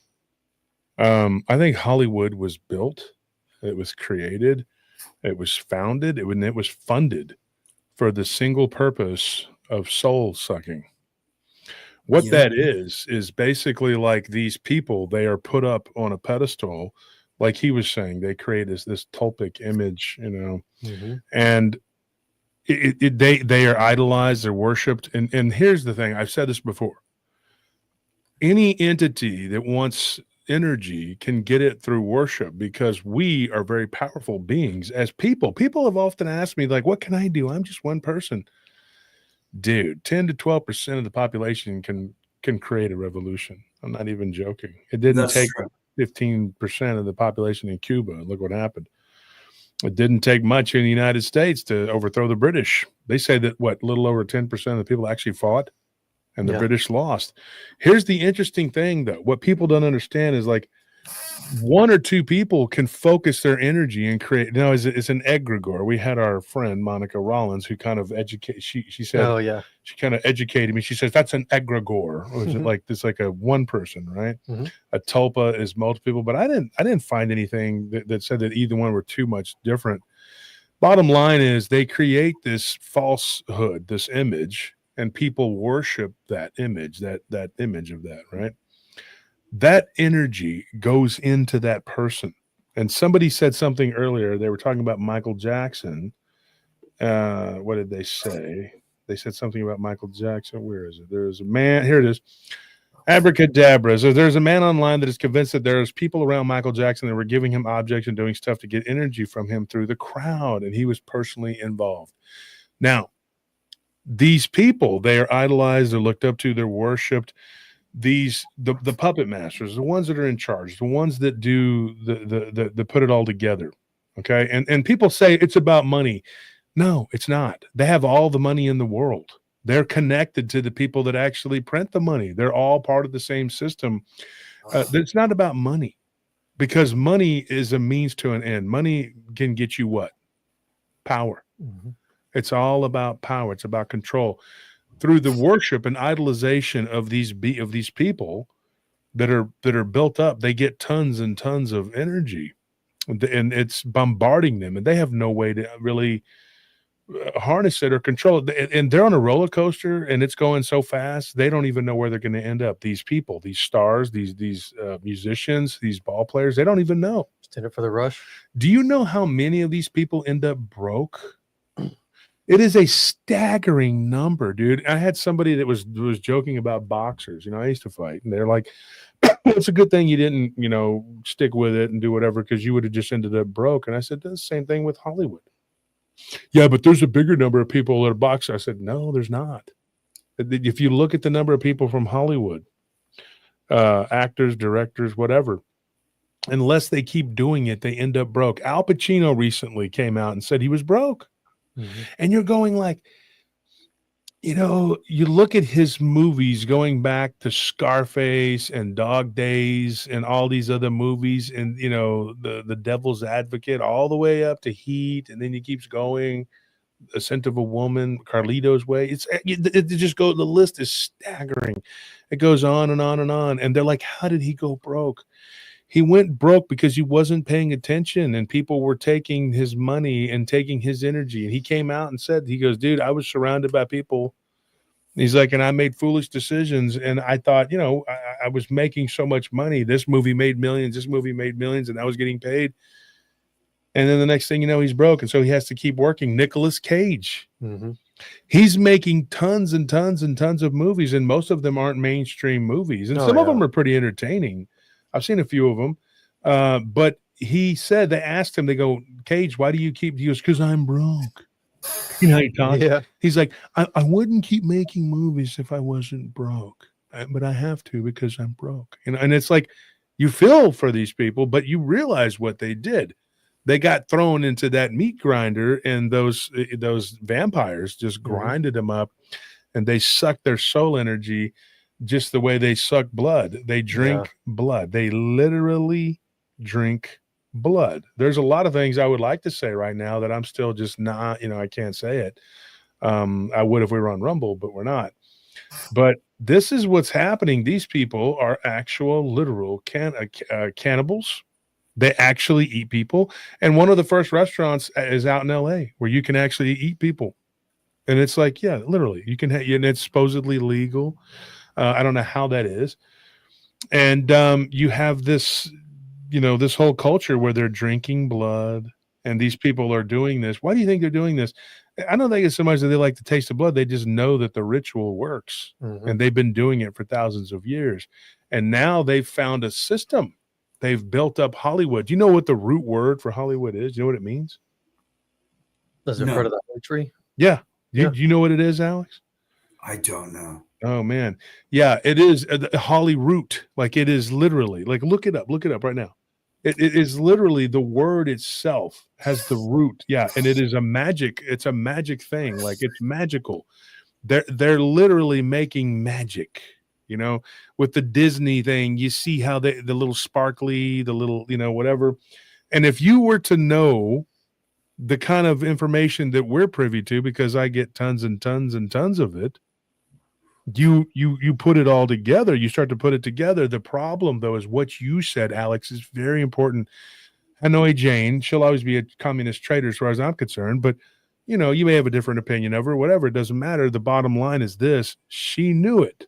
She absolutely knew it, and she did nothing, because that would be a possible career suicide. When a lot of these people don't realize is that their careers are already over. Nobody's going to give you anything, but there's just this little bit of a chance that you might hit the lottery again. Well, it's time to move on with a lot of these people, and if they would just come out and say what they know and stop being afraid, this whole rotten thing is ready to get kicked in and topple over and crumble like a bunch of matchsticks ready to be lit. And thank you, Ridge Runner. We appreciate that. That's only the second donation of the night. What is going on here, folks? This is ridiculous. I have bills to pay. Jeez. Sickening, like I'm playing cards with my brother's kids. I'm joking, folks. Anyways, the series, though, if you look at this whole rotten edifice, it's waiting to be knocked down and destroyed and just burned. The foundation it was built on was rotten, going way back, And I think that when you say that this, Jane Fonda, she knew. How many of those people you think already knew that, Monty? They already knew. A lot of people knew. Yeah, and they never said anything, because if I say this, it's going to get me in trouble, and I'm not going to be able to do this anymore. But why would you do it anymore if you know it's evil? I wouldn't do it for anything. You couldn't pay me $1 billion to sell my soul and to give these people, this demonic people, what they want, which is that absolute power and control over the minds, the hearts and minds and souls of America, and by extension, the world. Because as we go, the world goes. And then people can argue that all day long and say it's not true, but it is. We're the leaders of the West, and the Western world has control right now. And if you look at what these people are doing, they are sacrificing to whatever demonic entities that are working for them, that they think are going to work for them to get them to where they want to be. but they themselves are just puppets for the jinn or the demons or whatever they are that they're doing this for. And I think that your film, really, really amazing to me, shockingly accurate when it comes to you doing a film that kind of touches on the root and like going back to the ancient roots of Hollywood. You know, I'm not Right, ancient, right. you know. I mean, there's a strong correlation right there. Mm-hmm. Yeah. You know, strong correlation. Yeah, I think that it was more real than real. I think that when you see those faces, the first time I saw that documentary about your movie was years and years ago. The first time I heard about it was even before the documentary. And when I saw that, I watched it with my brother. I remember we were watching it, and you could see the people's faces morphing and everything. We look at each other and we're like, dude, there it is. I mean, that's what it is. That's the Hollywood that we know. It's evil, it's rotten, and it's baseless, and they don't care. And your soul, your body, your mind is a meat grinder. It's put through a meat grinder, and they chew you up and spit you out. And now you have people coming out and saying, hey, they're like Roseanne Barr said it, you know, it's like, hey, these people are vampires, and everybody's laughing about it. And they'll be laughing when it comes out that these people really are doing what they say they're doing. And the child trafficking and all that, it's real. Yeah, it's absolutely real. Chester Bennett, he died, and then Chris Cornell died, and it just so happened that they were working together. I heard Corey Feldman was another one, and then he backed off because he was scared. But the bottom line is, I mean, anybody, and there's more of us than there are of them. What are you scared of? And I know people will say, well, that's easy for you to say. You're in Texas and you're just, you know, whatever. I'm just a man. I'm just one guy. But if you get together with a bunch of like-minded people and say enough is enough, then it's over. And the best thing you can do is when somebody says they're going to kill you, which has happened to me, not that long ago, Monty. Some people were telling me they were going to kill me. I just posted it everywhere. This person said they were going to kill me. Now come and kill me and see what happens, because everybody's going to know you did it. So go ahead. I mean, that's what I do. Whenever somebody says something really sick and twisted, I just repost it. This person said that. There it is, right there, in his own words, her own words. So, you know, because when you run and you hide, then they get away with this stuff, you know. But people, if they start like exposing it, and we work together, and someone like you, Monty, with your skills, if you were in the paranormal community and you were making these documentaries, dude, you'd be a rock star. And this is the new reality. This is the real reality. When I say this, I say, join us at PRT in the real reality. This is where the real reality is. Those people that were having those demonic faces over them, that was a taste of the real reality. Mm-hmm. It was there. Jennifer Kelly was being harassed by real demons, because these people that make when these movies are being made, people don't have any idea how much of this crap is going on behind the scenes. I know a guy he works out there now. He does camera work, and he's just what he calls himself a grunt, but he's a nice guy. His name's Josh, like me. And he talks about it. He says, dude, I catch weird stuff on camera, but he's not ready to reveal it, because these people in charge, they're like, they forbid it. Thank you, Rita, for that donation. I'm sorry for anybody that donated. I didn't catch you. Thank you so much. But I mean, they're afraid to come out and say what's really happening, because they get blacklisted, they get blackballed. But if we had more people like you coming out and doing that, you could come into this, and you heard it here, folks, right here on PRT. If somebody like Monty came into this community and started taking his skill and exposing these the darkness, exposing the dark side, Be a rock star. You'd be a rock star here, dude. And there is a market for it, and people are hungry for it. They're thirsty. I have some friends who just, you know, one of them, Eric, he made a thing. I didn't think anybody would watch it. Shoot, man, he did really well on Amazon with that dog, Brushy Creek, whatever. There's a lot of people doing it, and they're doing very well. My friend Chris Garitano, he's, you know, this is his passion. He loves doing this stuff.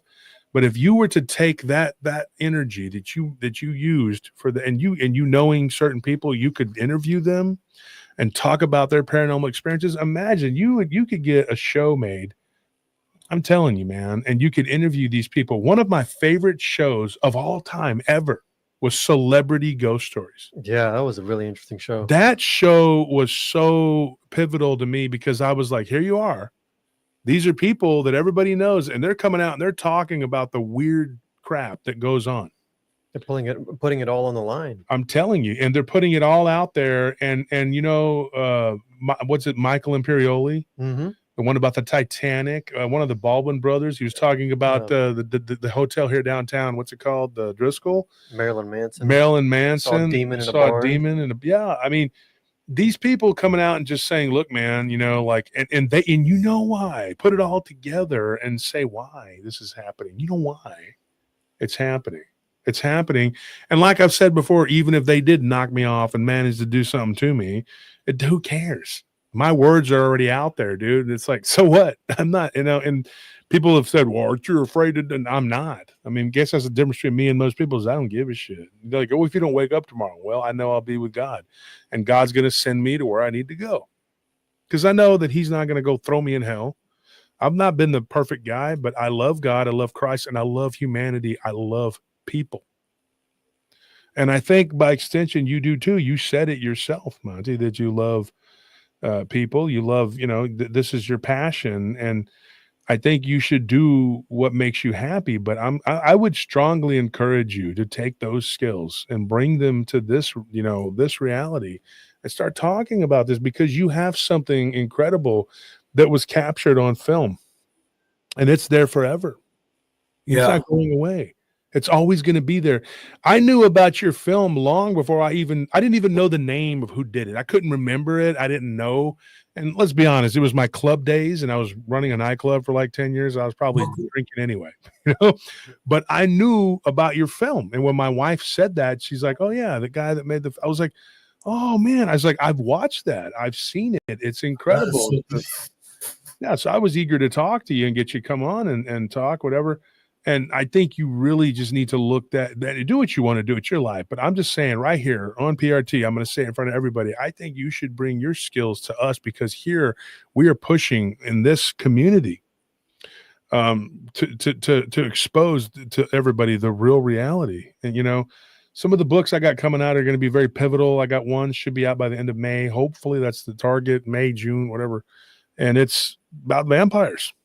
And it goes right in time with a lot of this stuff that we're talking about. People don't realize how much vampirism is going on in this world. It's all about the parasites. And, you know, it's sad when I hear you say, well, I haven't done anything since 2013. Dude, that's not, doesn't have to be that way, man. And you're grounded now. You know, you're in the faith.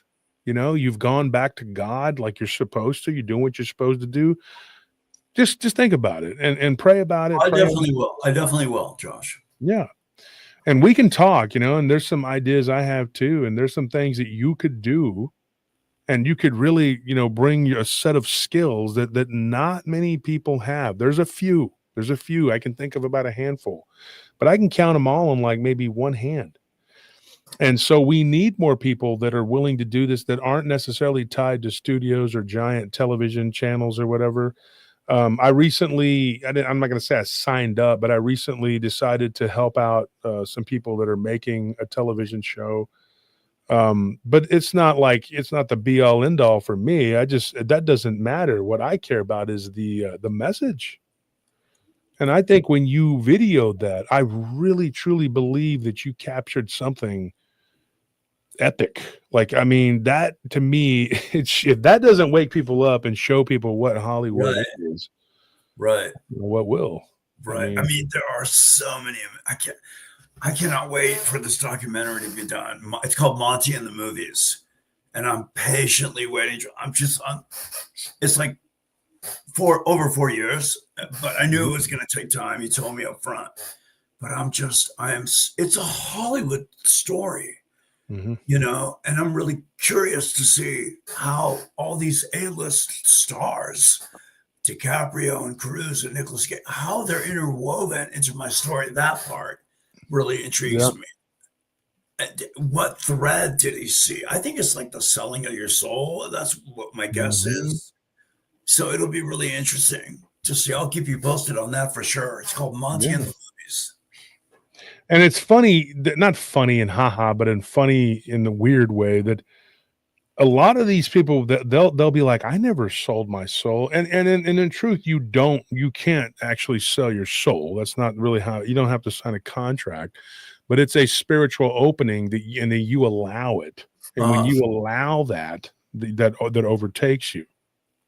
And we've talked about that on the show. I mean, that is the key. That is, and people don't understand how that works. Because I've had people tell me, I knew a guy he was a straight up gangbanger. He's in prison now, and I grew up with him.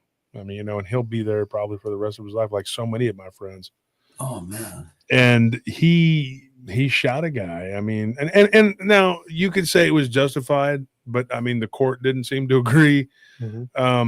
I think that I might have, if somebody did that to one of my family members, I might be the same way.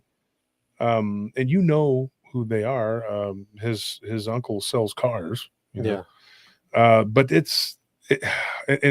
knew he was high strung and we were growing up and I knew something was probably going to happen. But it's one of those things where when I had talked to him and he actually had reached out to me before he did this thing that he did, and it was about 2 weeks before he was talking about it, and I was telling him, don't do that. Do not do this. You know where he's at. Just get him arrested, whatever. I mean, they're already looking for the guy. And he was like, nah, man, nah, I'm good. I'm just saying goodbye. So I guess he was going through the list of people and calling them.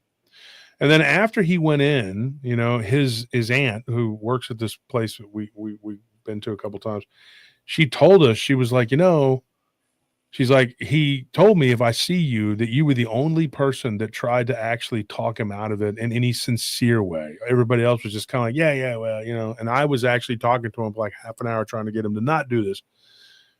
And it wasn't because I don't think he had the right, but it was going to ruin the rest of what his life was already messed up, but it was over. But he told me something very interesting, Monty, and I want the audience to hear this. I said, it's almost like you made a pact with the devil. You're just going to throw your life away. And he goes, I did.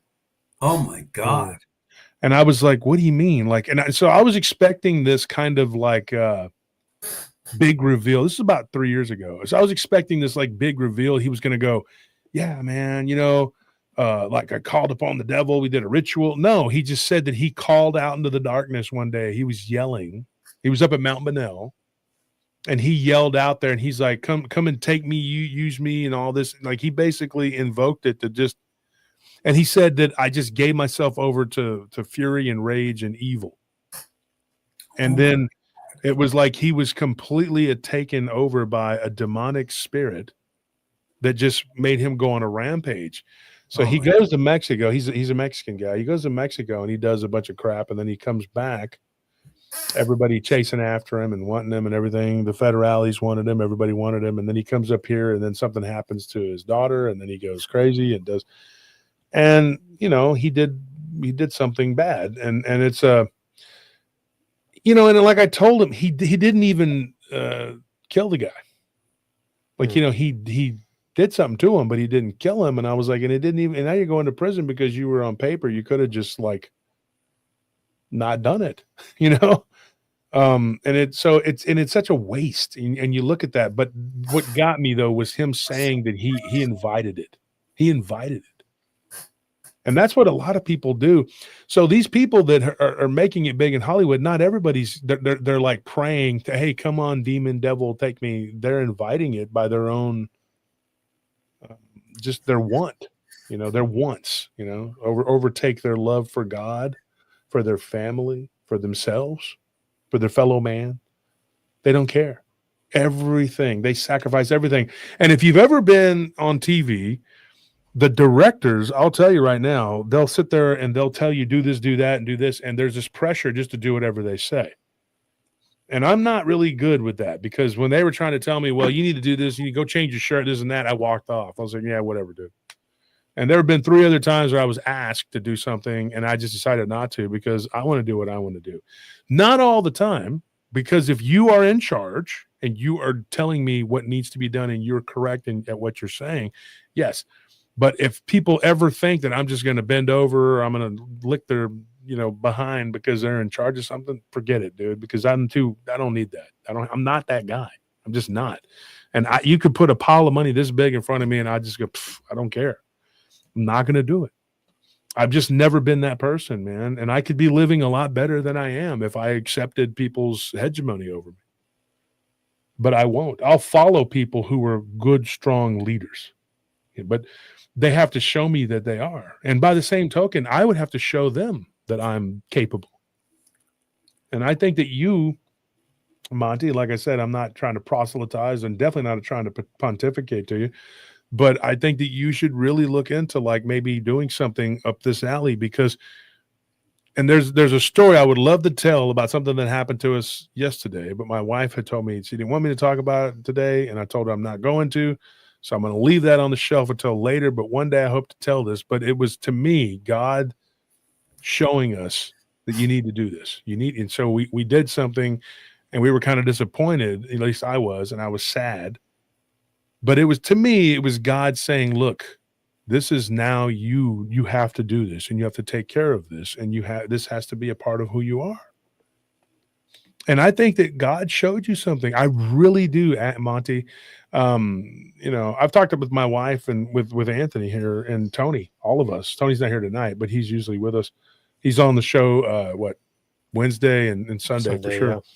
But we talked about you. We talked about your situation, and I really think that this was shown to you for a purpose. And I think you're missing that purpose. I think you really should think about it. Just think about it. We can discuss it. Yeah. Pray on it, sleep on it, whatever you got to do. Okay. Because this is the new way I think things are going to be done. It's my opinion, and I think that it's the real reality that we're living in. And I think you saw it. It was captured on film. There's a reason why that was the way it was. You weren't trying to do that. It just happened. No, right. Yeah. And so I think you caught something amazing. And like you said, you're chomping at the bit now for that to come out. I can't wait to watch it. I can't wait to see it and see what comes of this. And things take time too. You could walk out and do a documentary in one weekend, folks, but what kind of pile of crap are you going to have? Yeah. You know what I mean? I've seen people do it too. They're like, I shot my 20th documentary this last weekend. I'm like, really? Was it as good as your other one where everybody's looking concerned and nothing really is happening, No, I was told it was going to be a marathon, not a sprint. And, God bless him. He's really dedicated, the director. Yeah. He interviewed over 80 people. I mean, that's like a wealth of that's a material. Lot. That's a big undertaking. So on and so forth. Yeah. Well, I'm glad you came on. Thank you so much. And I'm glad to have you. I had a really good time. Yeah. Is there anything else you want to say before you check out or what? No, thank you for having me on. If anybody, I welcome people's feedbacks on these images. You want to take some questions before you go? Go ahead. Yeah. So folks, if you have any questions, guys from the audience, Quantum Potential says time for a Dogman story. No, wait till Sunday. I got two good ones for you. Believe me. Dick Richards says, great guess. And that's good from Dick Richards. He's very snotty and picky about people. Right on. He's Canadian. We forgive him. Look, but no, seriously, if anybody has any questions, ask Monty before he leaves, because, this guy made a movie and it was like, it's pretty, the images. I'm going to put the pictures back on the screen. In the meantime. Let's do that. And if Monty, if you wanted to like add anything to any of the specific images to give some context, that I think people would like that too. Yeah. Okay. Oh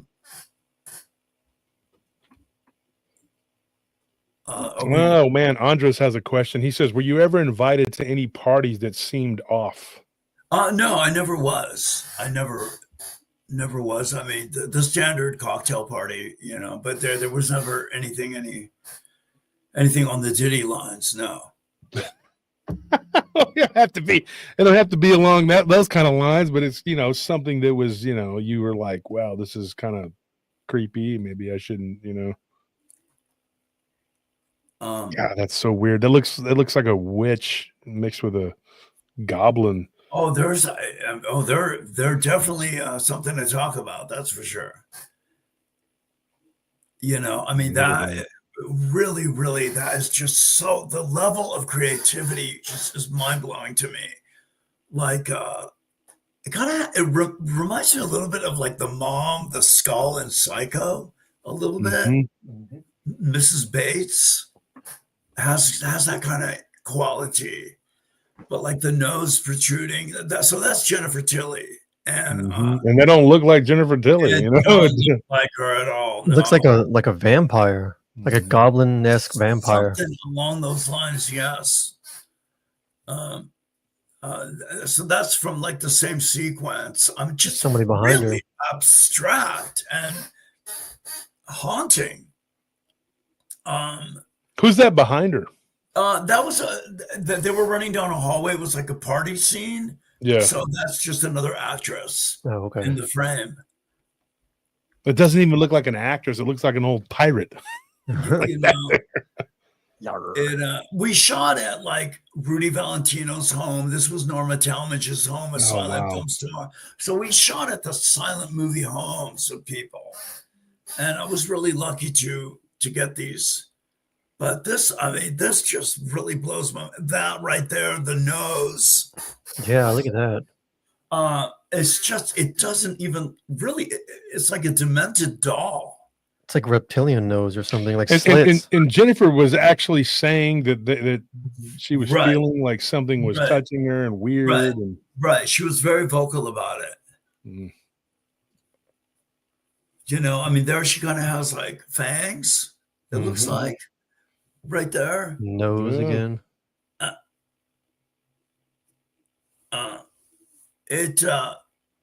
It's really fascinating. Like I said, I can't wait to see what else Matt Riddlehoover, the director, has found, because he's got the masters, and I'm sure it's loaded. That is just like the nose, something with the nose. Just Yeah, looks It's vampiric. No, it's just weird. And you can see the teeth on that one too. On that one too, like a vampiric looking entity. There's so much vampirism in Hollywood.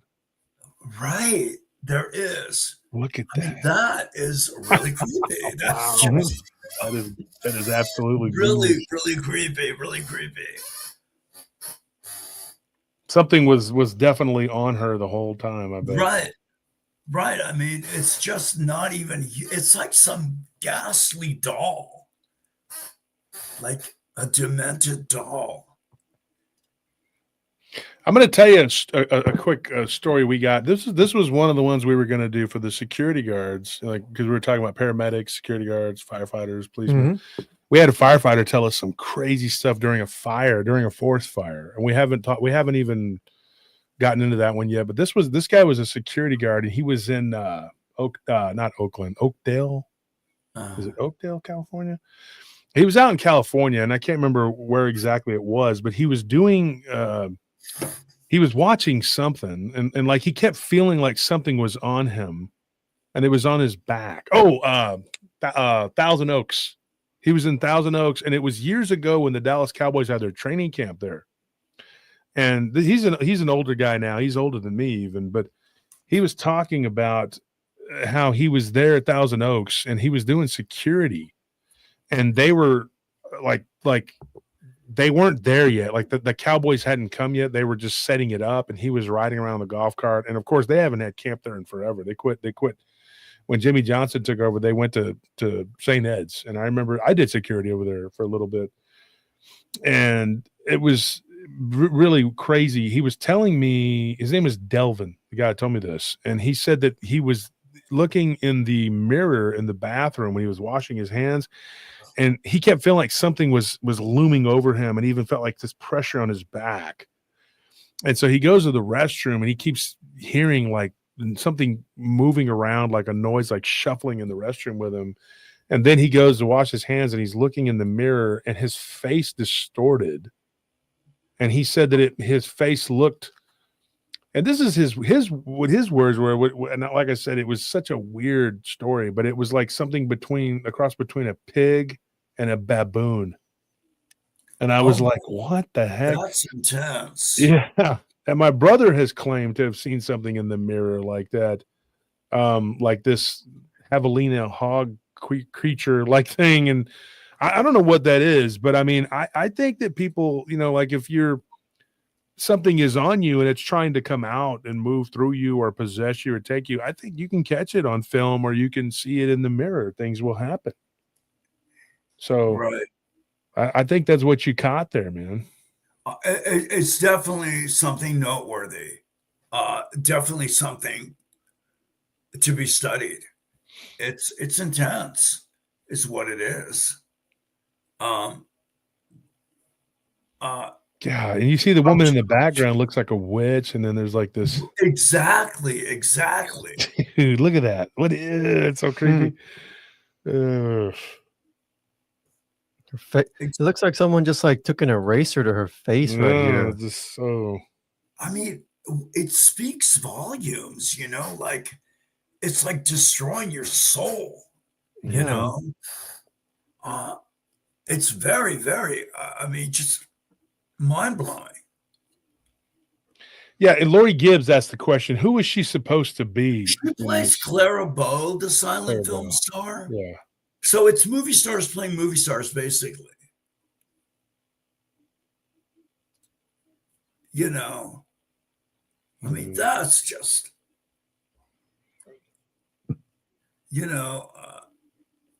really, a deep.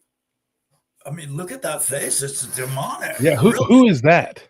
That was like an actor named Jack Atlantis. He was a friend of mine, and he's like, I did a spin on the courtroom situation, so I gave him like this English Tory wig, like a knockoff on the British, but like just face. God, it looks so freaking His distorted. eyes. Exactly. They all just came out so demonic, man.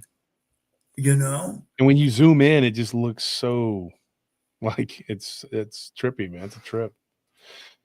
That one is the one right there. That one haunts me. This one here. That's a Nosferatu. His I nose. mean, that is really. I mean, to look like that. How did the actor end up looking with these pointed ears and pointed nose? That one really. That one has disturbed me. Like some nights. There were some nights where I got scared. Like, what is that? I mean, is it real? Does it exist? In the realm of reality. Shell says something here. What does she say? Oh, let me move up here. She says, do you think maybe the photos showing the people's true form or an attachment? I would say an attachment because something was there on the set, right, Monty, that was kind of causing these. Well, there was an energy that people felt, and it manifested on celluloid. Yeah.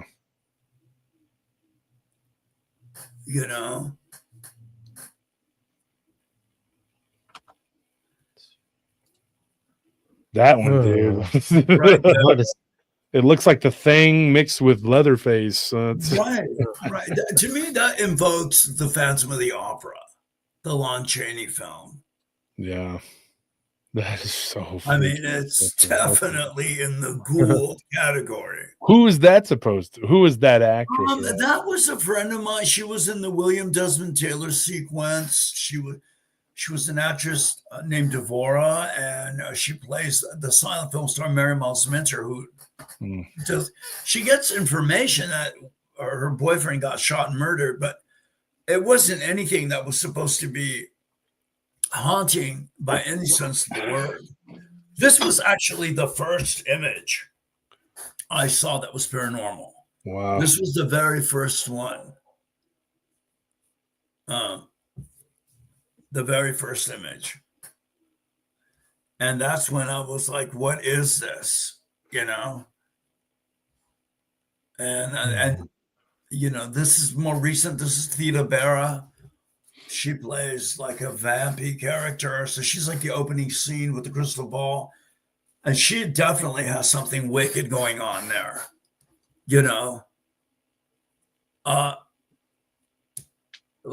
Kind of like a beast, of like a lioness. Yeah, it's really weird to see her mouth looks all right. It's not human. Quick. Somebody asked a question here. August Bradshaw says, I'm going to ask it if it was real film instead of digital. Yeah, it was. We shot on actual film. Yeah. It was a long time ago.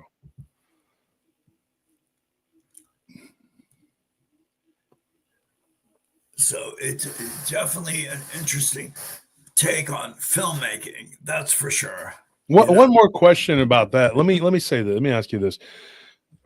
You like after this was done. Let's start with this. During the filming, did anything happen to you that's really like No, we had a really good time filming. It was a great experience. It was a lot of fun. I mean, it was a lot of party social scenes, and there was a lot of comedy scenes, being like the Chaplin slapstick thing. So really, it was a great experience. The actual filmmaking process. You know, there was nothing.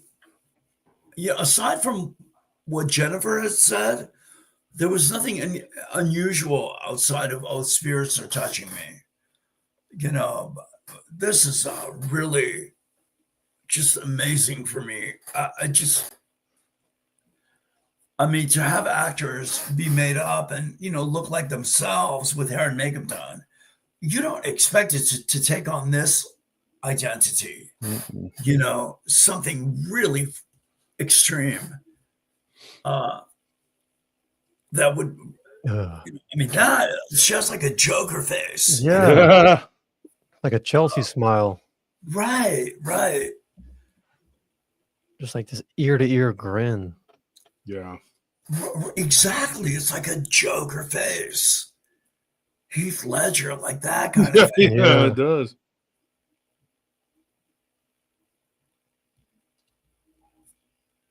There's something like just serpentine.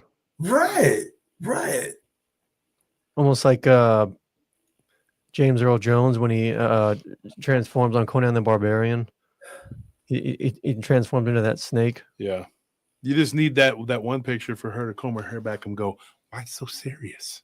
Yeah.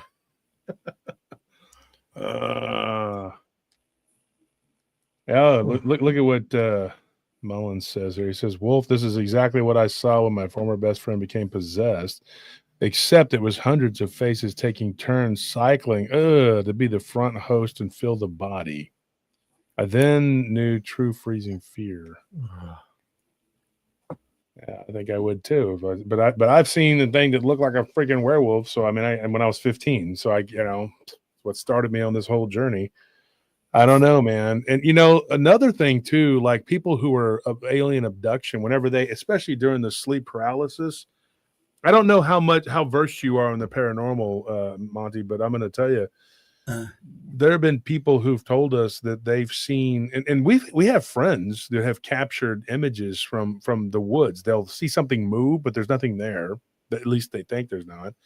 They'll take a picture, and there were people who showed several of these pictures at my conference. My last conference had over 600 goers, which is pretty good for our second conference. I mean, there's quite a few people that showed up, and we had a bunch. It was a packed house, and it was a pretty big building. And there were people in there watching this, this, and one of them in particular, Bettina Moss, and then of course my friend Abe Seas, he's got a bunch of these. But people will say it's pareidolia, but you can clearly see that there is this werewolf-headed looking creature in these trees. I mean, you can see it. It's like it's manifested there, and so many people have claim that they've seen this shadow looking thing that becomes like a werewolf headed thing. And if you look at these images, that's what it looks like. And then there's people who've been abducted and they've had sleep paralysis, and they'll claim that somebody that they know will come into the room and they'll be like a relative. But when they finally can open their eyes, they'll see the person, and their person's face looks demonic. Oh my God. And then they'll even undergo like a, like an abduction scenario, which is basically like these alien beings taking them, and it was all a facade. It was all a ruse. It was that was not their loved one. The one that comes to mind is a guy named Sean, not Sean. Anthony just went to the restroom. So anyway, there was one guy who comes to mind, and he was from Denton, and I remember Texas, and he was talking about his brother coming into the room and saying, "Are you okay?" And he goes, "I couldn't move my body." Now imagine, Monty, like you're frozen. You cannot move your body. It's complete. Your mind is completely aware and awake. You can't move anything, not even your eyes. And then your eyes just open involuntarily. And you see somebody standing there that looks like your brother. He's wearing this faded red shirt, the way he was describing it. And the person's face looks completely demonic. And the next thing you know, they move over to the side of them. And then these two other beings, which look like these typical gray alien looking creatures, they start taking you, and they take you through the wall, because I'm pretty sure he was out of his body. And it all started with sleep paralysis and him seeing something that looked like his brother with a demon face, you know. That right there, man, like I'm telling you. And when you hear it one time, you're just thinking, well, you know, what if this person was dreaming or was a one-time thing? But that's not the case, because then these people will have this happen, you know, over and over again. And then other people will claim the same thing. So then you can't really dismiss it, because then it becomes multiple people saying it. And like your film right here, like, okay, I want to say this to the audience. When you look at, there's going to be people that are going to watch the replay and everything else. And, you know, so for all the people that are going to be checking this out, listen to what I'm going to tell you. You just went over like multiple actors and actresses just from those stills that we showed. And these are stills that aren't just on the documentary. We took different ones. These are different ones, right? So go back and watch the first documentary. There's another one coming out, but it's more in depth. But this one, you know, what we just saw, these pictures, these are different actors and actresses, and they all have that. Right. And this was not shot on some sort of digital whatever. And this is not normal. Like this is not a normal thing. But I do believe, though, that this has a lot to do with Hollywood and just the dark, seedy roots and underbelly of it. And maybe, you know, there's something to this. You when you talk about going back to God, I really think that that's a big thing. That's a great thing. That's a big step. And God may have shown you this. I'm being serious, and like to bring people back. Like, look, take a look at what this is. And so maybe it was like an exposure. That's a good point. You know, I mean, but if there's anything else you want to throw out there or say before you bounce, man. No, you know? thank you for having me on your show. It's been really illuminating. I really appreciate the time and the detail and your opinion. I'm going to definitely meditate on this experience. And what you said, you're a very knowledgeable individual. Thanks, you too. You know, I learned a lot, and it's hard to be objective about these projects. And so I'm grateful that you added your intuition and your assessment. I never thought about like the underbelly of Hollywood specifically. That's a really good point right there. You know, so thank you for having me on your show. Yeah, man, and keep the faith and keep doing what you're doing. You know, going to church, man, and that Orthodox is very. My brother is Orthodox. Anthony is pretty much an Orthodox, and they like that's the church they go to when they go. And I don't know what I am. I'm a follower of Christ, and I'm not real big on organized religion, but I do. If I'm going to do church, it's Orthodox, Greek Orthodox, and that's what you are. So. And Orthodox, they do teach you to take responsibility. Like once you have been given information, it's like you can't unhear it, unsee it. You have to accept it, and you're responsible for what you know. That's what the Orthodox teaches you. So, yeah, folks, there's that. Thank you, Monty, for stopping in. Thank you. Yeah, we'll talk again, man. Be in touch. All right, for sure. Yeah, peace we'll out. have you back on when that thing drops. Okay. All right. See you. Bye. So interesting, guys, to say the least. Interesting fellow there too. And like I said, I think he's a good guy. I think he's just, you know, what maybe God was, in my opinion, telling him, hey, This is what's going on, in Hollywood. It is something that a lot of people don't want to think about. They don't want to think about, because you want to be entertained, right? You want to watch a movie or a television show, and you don't want to be thinking like, oh, well, there's demons in this, you know. But I tell people, if you watch horror movies, and I'm not a big horror movie guy, I'm not. My friend Breezy's a big horror guy, and him and Monica Rollins, they'll do, and they've asked me, like, you want to do this like about horror movies? I'm like, not really. It's not my thing. I'm more into the real, but these ideas and these thoughts and these things with these movies, like, it comes from somewhere. It comes from somewhere. And people tune in, to hear us talking about a lot of this weird stuff. What is my phone? What in the hell is going on here? Look at that. All the apps started vibrating. Did you see that? What the heck? Look at the what is it? The things are opening up by themselves. I'm not even joking. What in the heck is going on? Stop. Did you see that? God dang. Dude. What's going on with this freaking phone? Like 2 different apps just opened up. They by just opened themselves. up, and then they were vibrating, and all the apps started, the little symbols for the apps, they all started vibrating like up and down. Man. Maybe Monty brought his friends with him or something. Monty, you brought some ghosts with you, man, or some demons or whatever.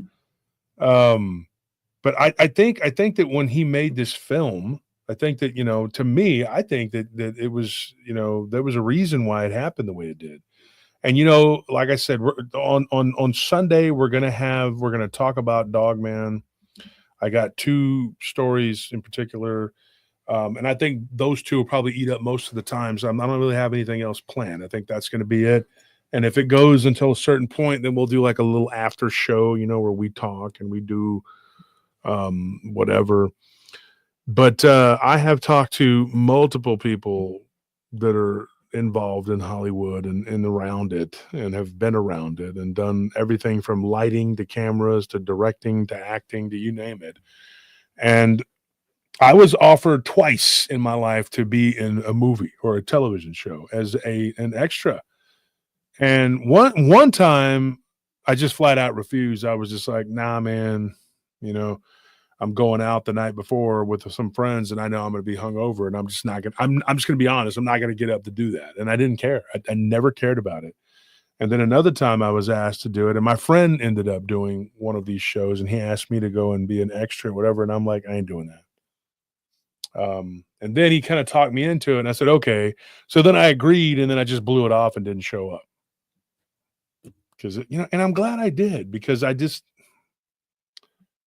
there were lots of people who were telling me like, oh, you would have made a good bad guy doing all this, whatever, and I just don't, I don't know. I just didn't, I mean, like, I don't know, a lot of people know, hey, Jesus Payan, he's been on the show. He was on Breaking Bad. He makes a great bad guy. Mm-hmm. But in real life, he's one of the nicest guys ever. Yeah. He really is.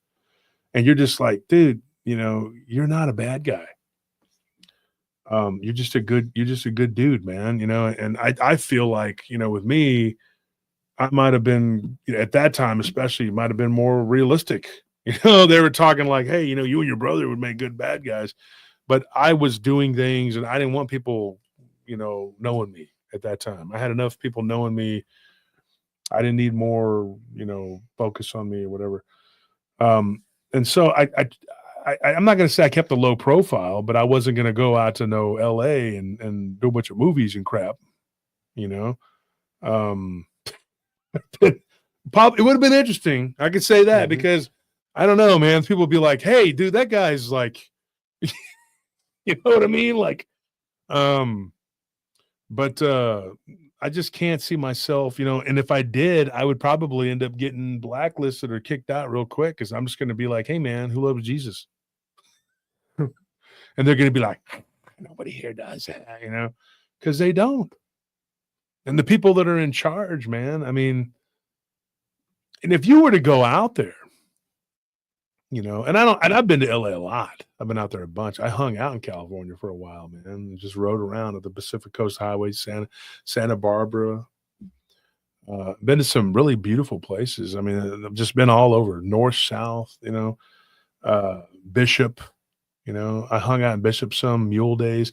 I learned about the Bishop LA War and how LA just stole everybody's water and turned Lake Bishop into a desert. It's just a blight up on the earth. Parasitic. I just remember one time Rogan was flying overhead and he goes, "Look at that down there. Look at that." He was talking about LA. Yeah. He's like, "It's just a cancer." Mm-hmm. He's like, it's just a rotting cancer. And, it's like it's being eaten by bacteria. He was talking about it and it was like, it's like, it's not supposed to exist. It's like LA never had the water really to sustain the population that it does. And then if you go to like, if you look at like industry city, or what's it called? Industrial city, whatever. Dude, I'm not joking. Anthony, you went there one time with me. And Nelly, we went to, but once was enough. it was horrible. Like, and if you go Garbage. to like industrial city and you drive, or city of industry, whatever, and you drive through there, I'm not even kidding. Your mouth tastes like you have you had pennies in it. You can taste the garbage on the side of the road. Yeah. Well, that's where I'm talking about. You went. Mhm. We went right there by the Rose Bowl and Pasadena. Yeah. We went through all of that. But if you go to like a city of industry, it's like you drive through there and you can taste the toxicity in your mouth. I'm not even joking. You can smell it in your lungs. It's like caustic. It's toxic. And then your mouth, like I said, it tastes like you had pennies in it. It's like copper.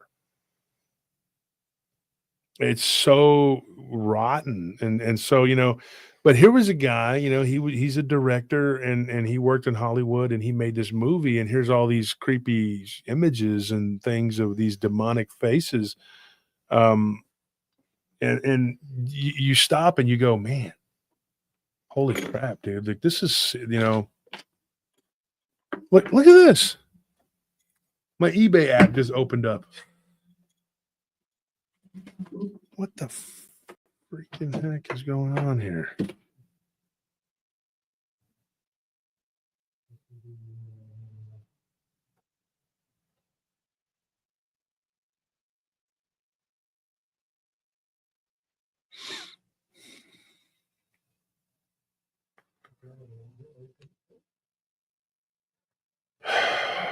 What is this? Sorry, folks. I'm just reading all this. Okay. The freak! My phone is just flipping out, dude. What in the heck? Sorry, man. It just keeps. I'm not even making this up, man. My phone keeps opening up, and it just and then it keeps going to text. Now somebody texting me that I don't even know. It's got no name or anything. Who is this? What is this? What in the heck is this? And sorry, folks. Anthony's on the phone over there.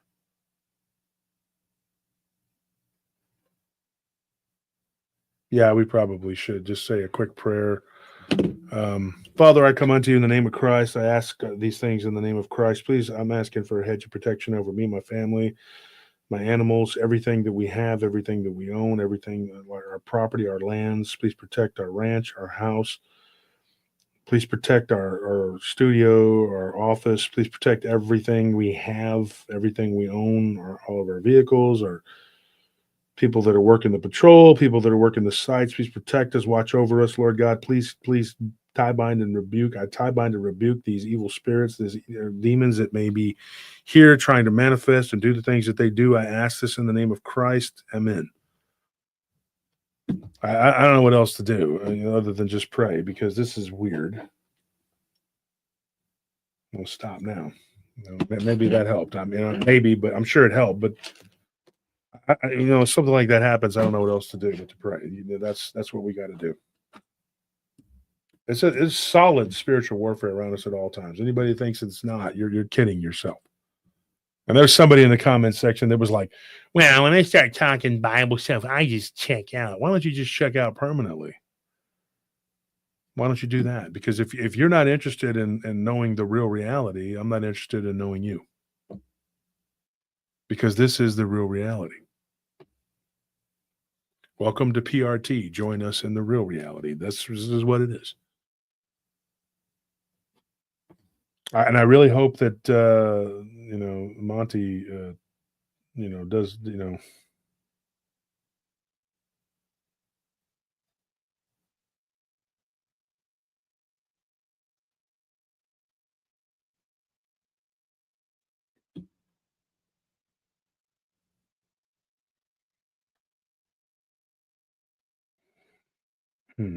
reading some of the comments here.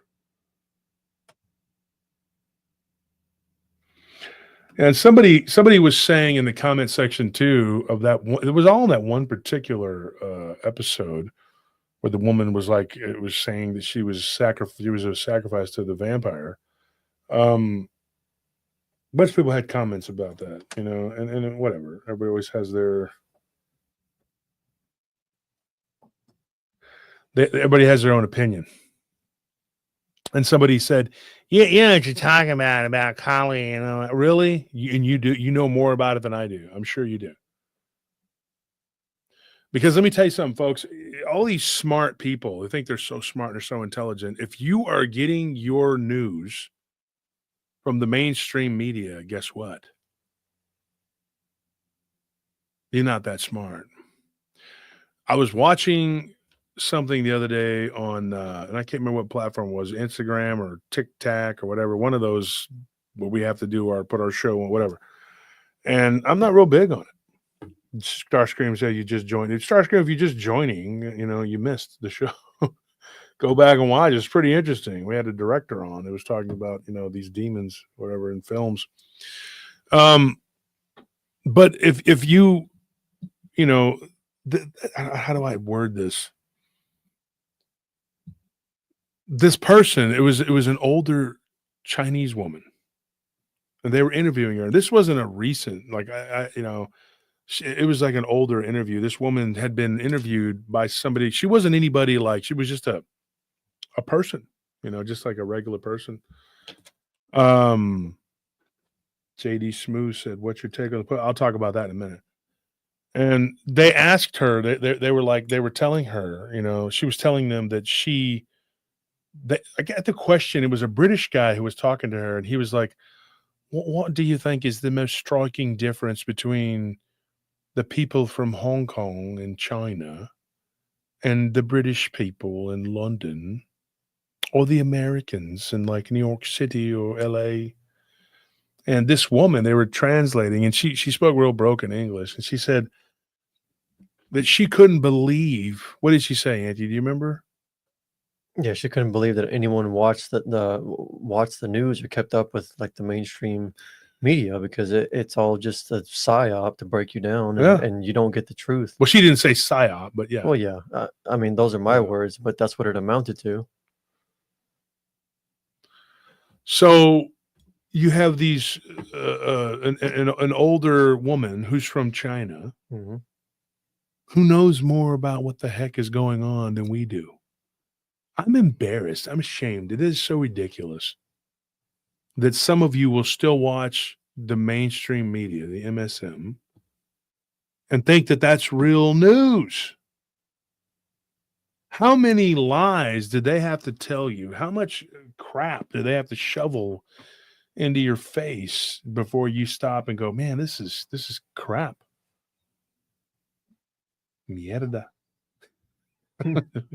means poop in Spanish, but dude, what is wrong with everybody?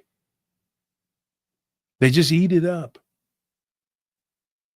And and we don't have the biggest crowd right now tonight, but it's still, people are going to watch the replay, and I'll tell everybody who shows up on Sunday, go watch this episode.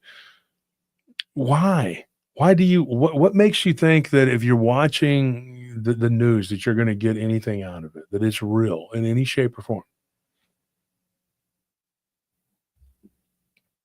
It's just lies.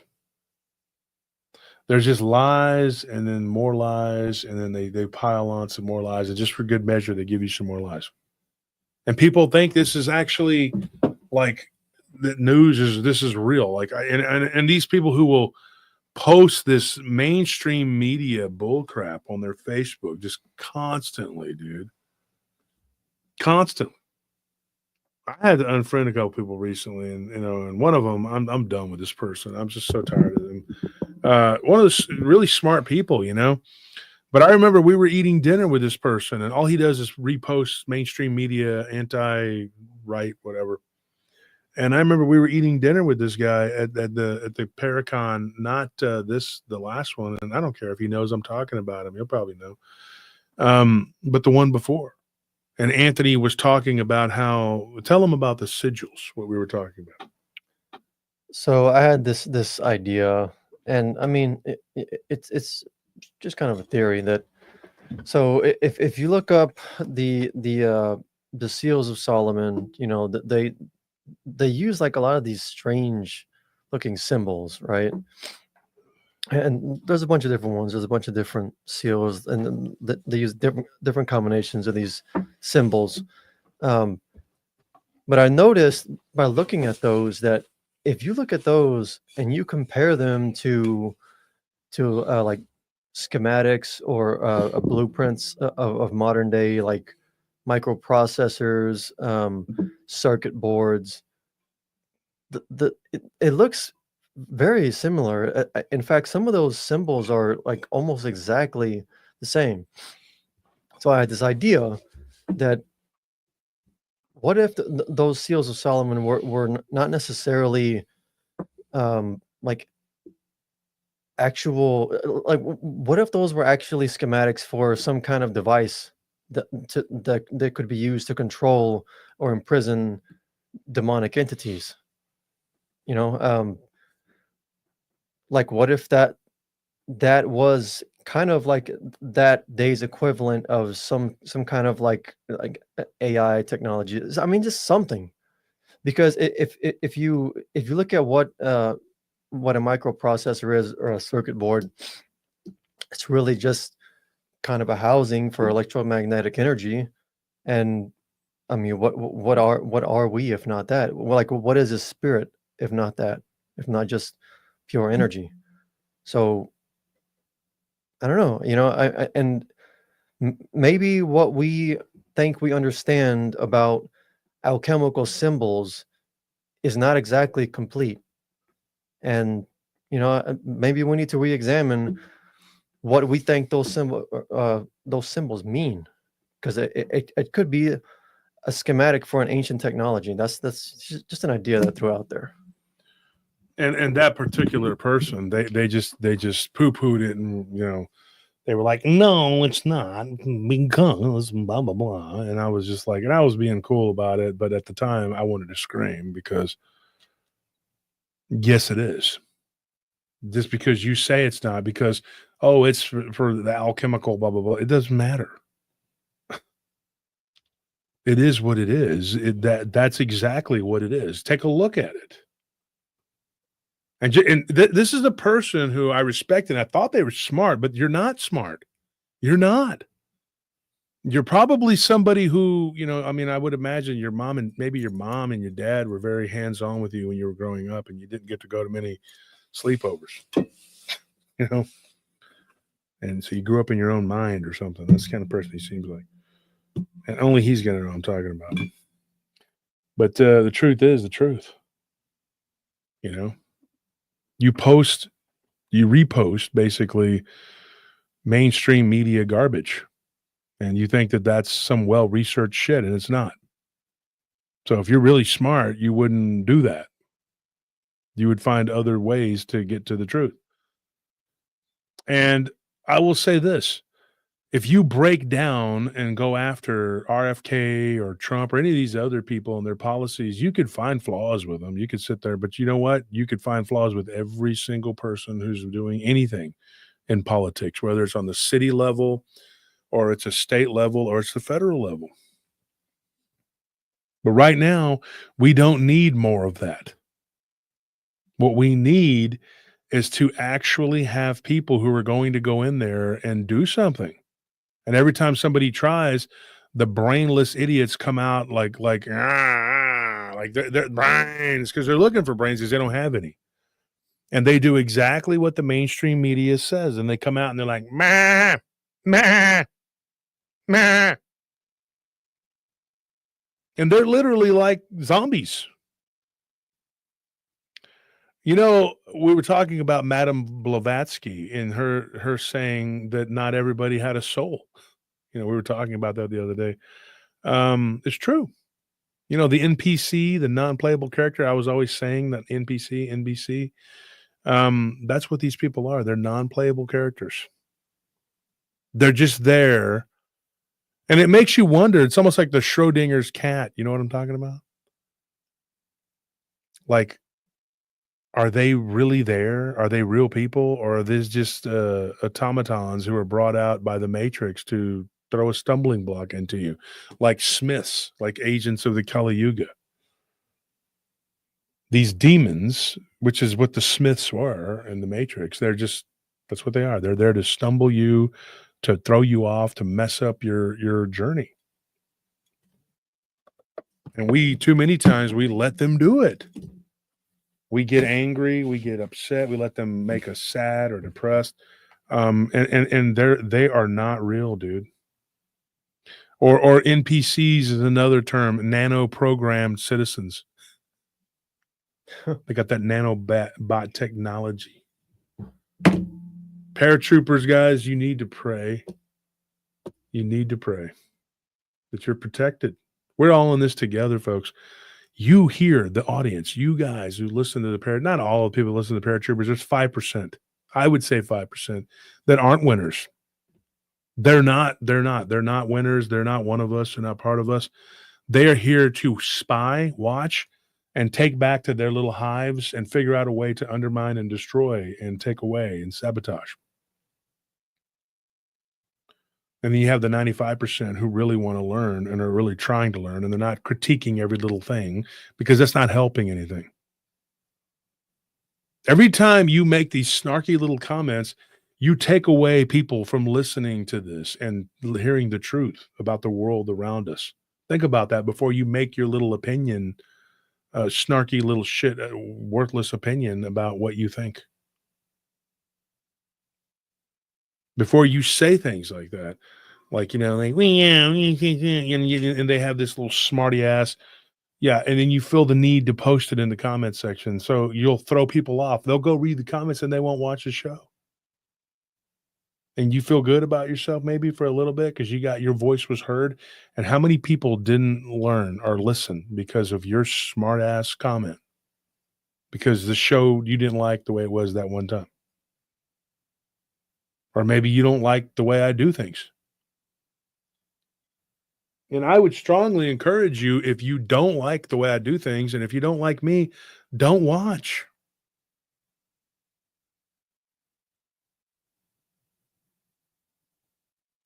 Don't watch.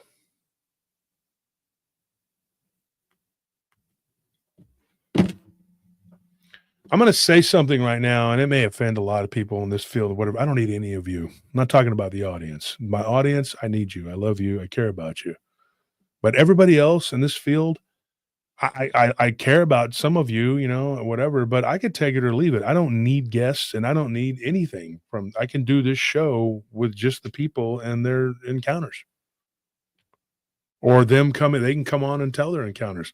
I don't need to have friends who write books. I don't need to have friends that are researchers or whatever the fuck that is, or that go walk boots on the ground.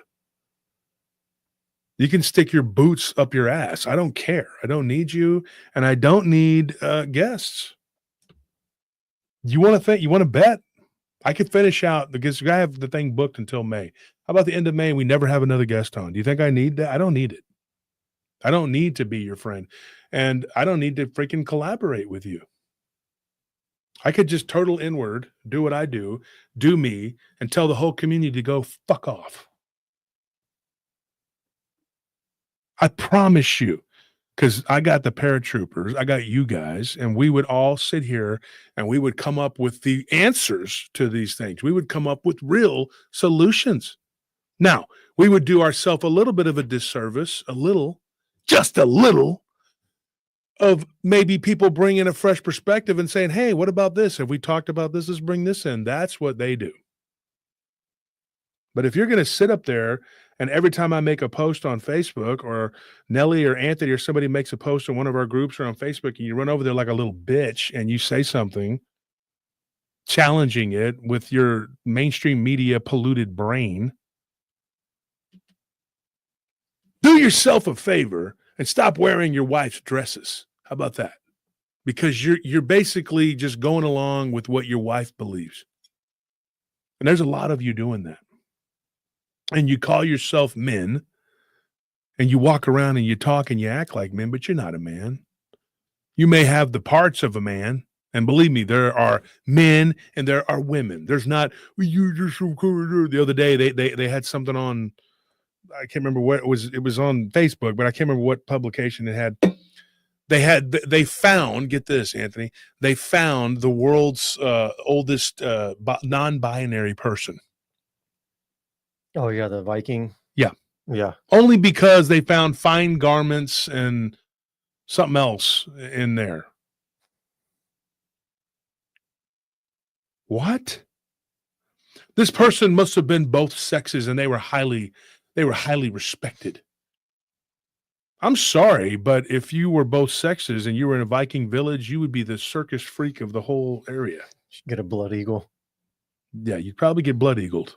They would take you to the Slavs and say, hey, we are here to trade. We got this weird freak, you see, is I got them both, and she, he, whatever. Come on, who wants this? The Latvians are like, I don't know. It's kind of weird. You know why? Because bull crap.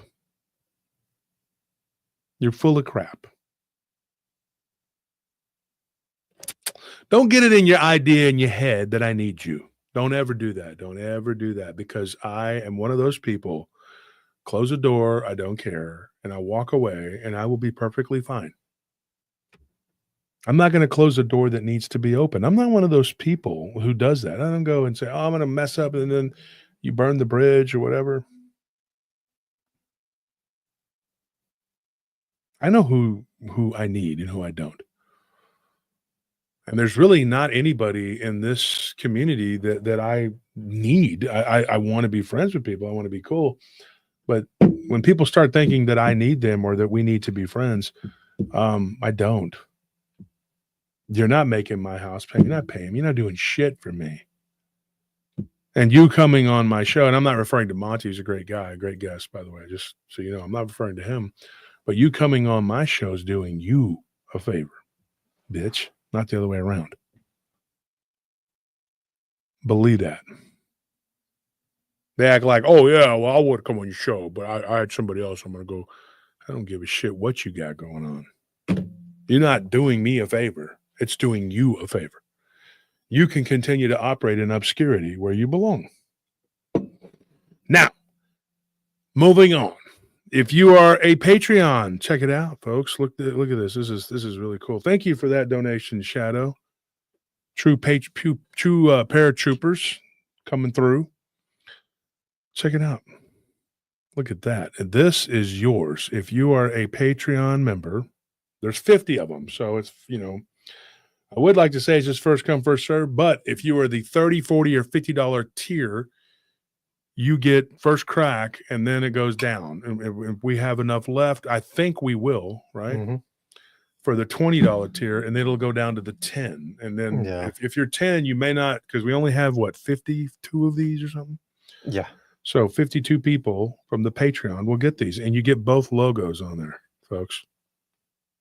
That's a hell of a reason to go join the Patreon. This is for you. And that Patreon black and copper members. Looks nice. It is really, really incredible. I'm gonna show all the different things you can do with it. You can take the lid off. You can put the lid back on. You can pour a drink in it. You can pour your favorite beverage into it. You can pour a drink out of it. You can toss it at someone you don't like, or you can use it as a blunt object to hit them with it. I mean, there are many things you can accomplish. There's a lot of things you can do with this, SpongeBob. You can roll it on the ground. It does roll. You can kick a field goal with it. You could. You might break You might a hurt few your bones foot. in your foot, but you could do it. Yeah. That's With the steel point. toes in particular. Mm-hmm. But if you're a Patreon member, there you go, folks. And we're going to do a Patreon soon, and we're just going to have to tell you, hey, come get your tumblers, bro. Here they are. I told you they were going to be beautiful copper. Look at that. Ain't that pretty? And then we have the new shirts that the paratroopers voted on. You want to get those? John Maddox said it will attract cryptids. I don't know. I hope not. But anyway, that's there, and we have the new keychains out, and we have these black on black keychains, which I'm not real fond of, but some people said they wanted them and they liked them, so whatever. So that's those. They were made and processed here in America by Seven Clay. So just grab one of those shirts, one of the new ones. It's one of the new colors. And so get we got these now. We're gonna have plenty of these. It's like that gray. It's not the silver one. It's actually a little bit different. It's like that gray color. And then we have this like kind of goldish looking color. What do you think of that? What do you guys think? Tell me your truth. Tell me your honest opinion. What do you think? And then here's one of the new keychains right here. It's like that.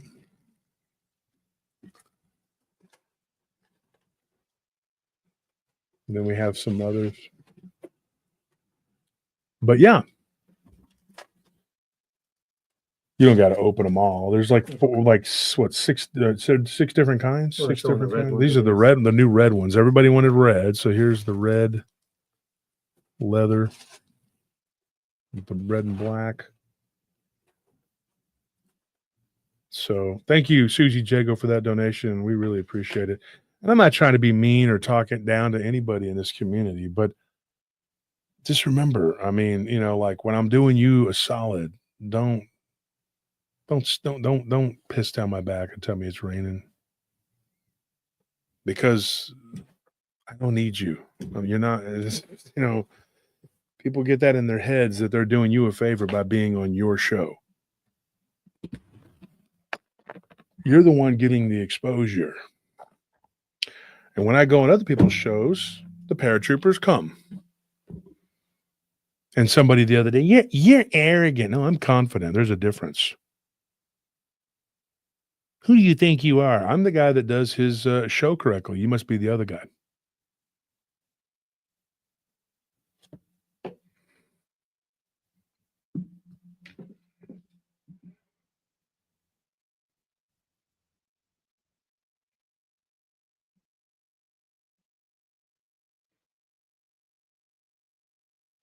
Abracadabra has a pretty on point comment.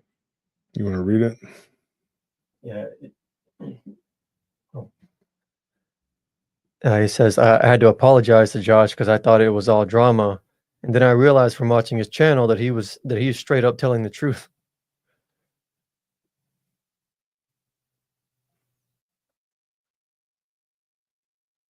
Oh, that one. Okay. Yeah. Yeah, I mean,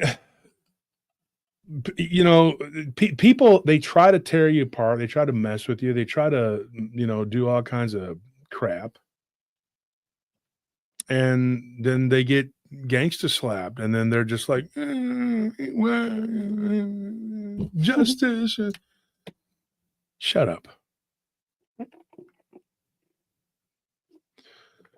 Would you cry like that for someone else? If you go around kicking people in the back and then they turn around and they kick you square in the balls and they go up into your throat. And then you're upset. You're mad. One of the biggest problems and things I see, and this is all I'm going to say, and then we're going to do the giveaway. Thank you for that, Deidre. We need the giveaway. If your name is not in green, get it in green. We're about to do the giveaway. And everybody's order will get a keychain along with your shirt or whatever it is, or a book, whatever. And you'll get stickers and other cool stuff. This is what I see all the time. I see somebody going and they start something. They bite off more than they can chew. like certain individuals that started a war with me, and there were several of them, and they got the shit whooped out of them on cyberspace, whatever. And then they went and they cried and became victims. There I was, minding my own business, and me and 15 other stupid asses started shit with this guy. Then he clubbed us like baby seals in cyberspace, and now we are angry. Cry out in pain as they strike you. They're like, hey, why are you taking punches from us? Oh, he's hitting us back, folks. He's a brutal man. He's making fun of us, calling us roaches and other crazy stuff. Then don't act like one. Don't start shit with us. Leave us alone, because unlike you, I have real listeners called the paratroopers, and they are badass, dude. You know what you are? Go look up the 300. You're the Spartans.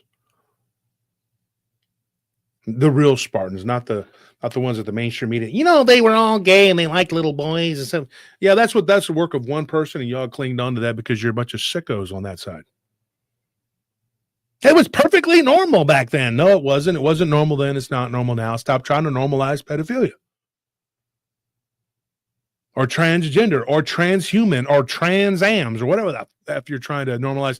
You will never get an apology from me. You'll never see a podium in front of me like, I apologize. I said things that hurt people's feelings. I don't give a shit. Fuck you and your DEI. I don't care. Because I don't.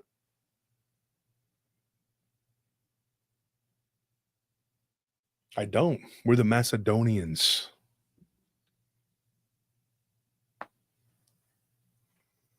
Yeah. We just wanted to share our culture with you. If you haven't noticed, we've been sharing our culture with you all morning.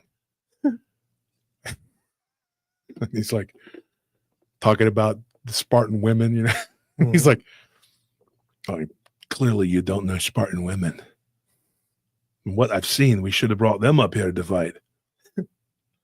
Xerxes is like, if you would just bow down to the mainstream media, what is your problem, wolf? Look at me. I am a perfect specimen of non-binary shit. You look like some sort of transgender fuckhead. And I don't apologize to you, Xerxes.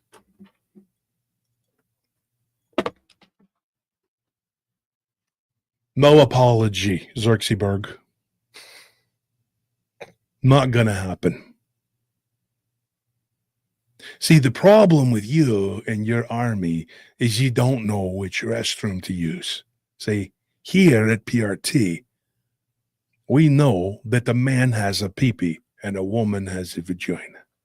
And they go to the restroom that's appropriate for them and their gender, which there are only two of. Where you're from, out there in poo-poo caca land, and you see Xerxes, he's rolling his eyes. He's so mad. He's like, I hate this guy. This cisgendered male. Like I was saying, where you're from, you don't know your left from your right. And if you think you dye your hair and scream really loud and go like this, that everyone's going to bow down to you and live in freak show land. And to get on TV, you got to be one of those people. Problem is, I don't give a shit about TV or the radio. I live in reality. And when the poop hits the fan, I'll be out at my ranch living off the land because I'm a real man. While you're all herded into cities like cattle.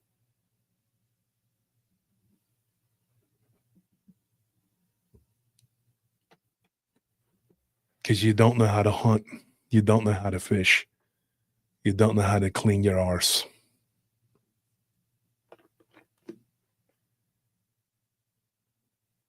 But you know how to protest and light things on fire.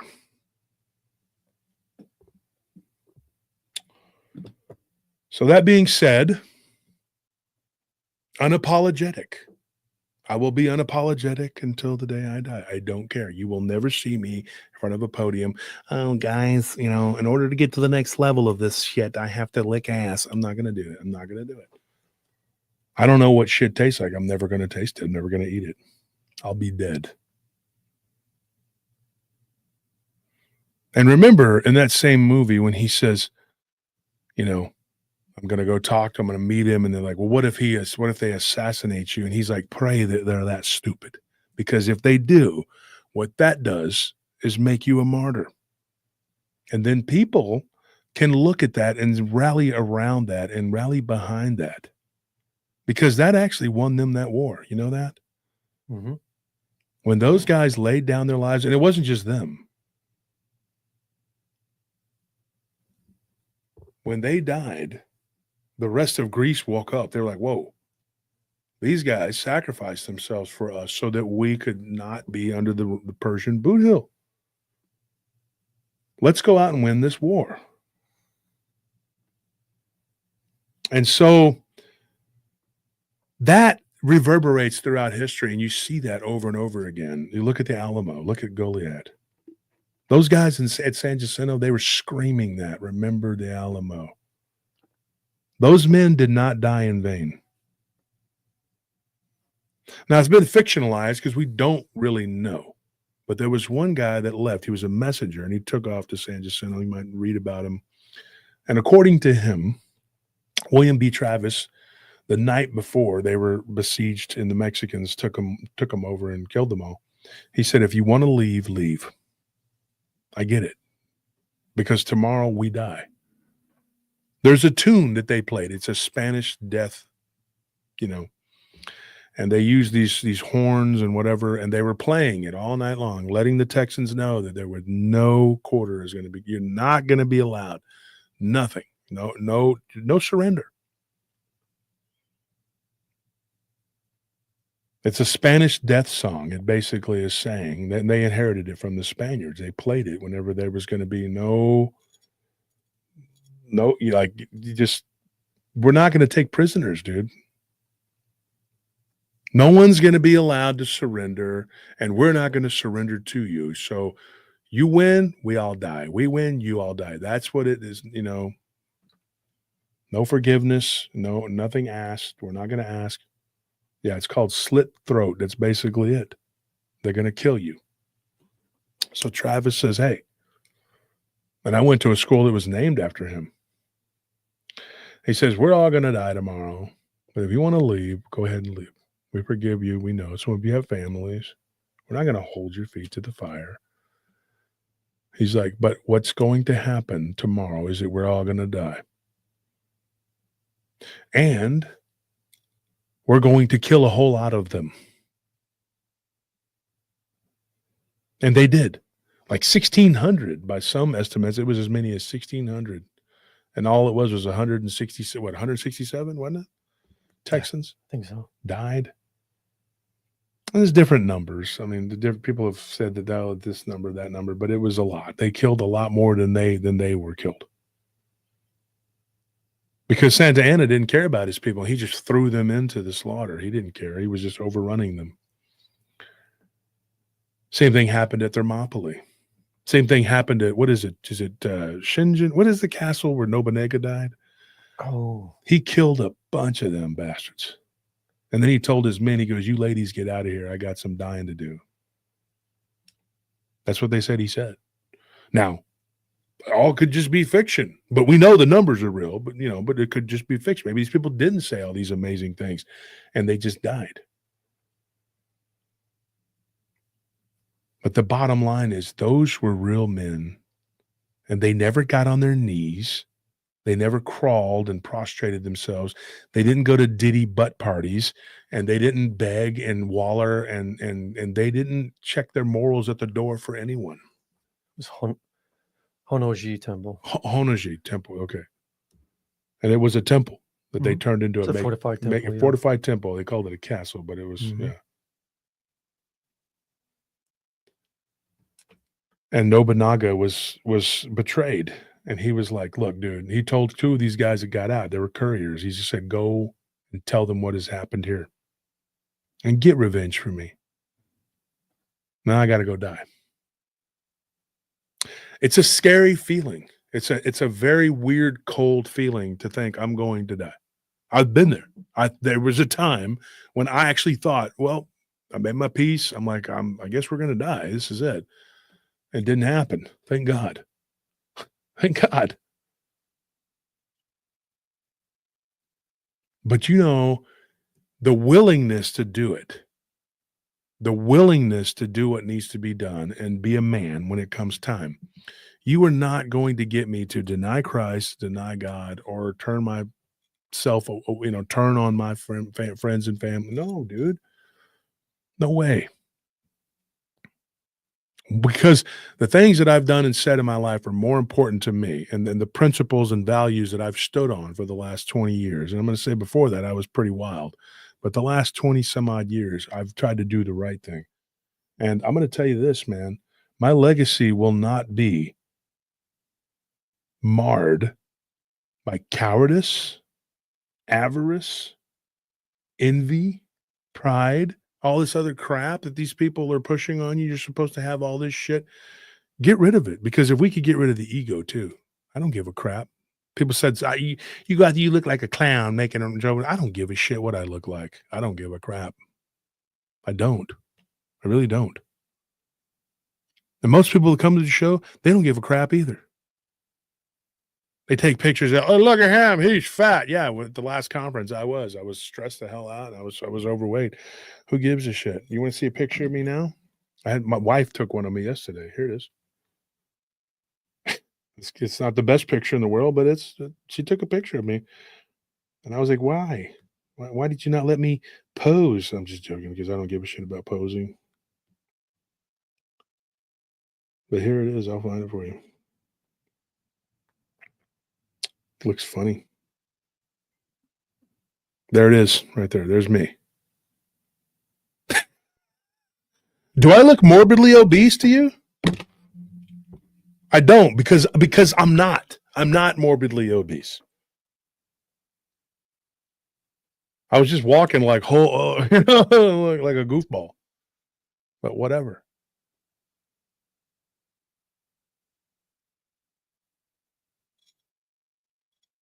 They get pissed off and they say stupid ass crap because they're not me. You're mad. You know why? Because you're not a real man.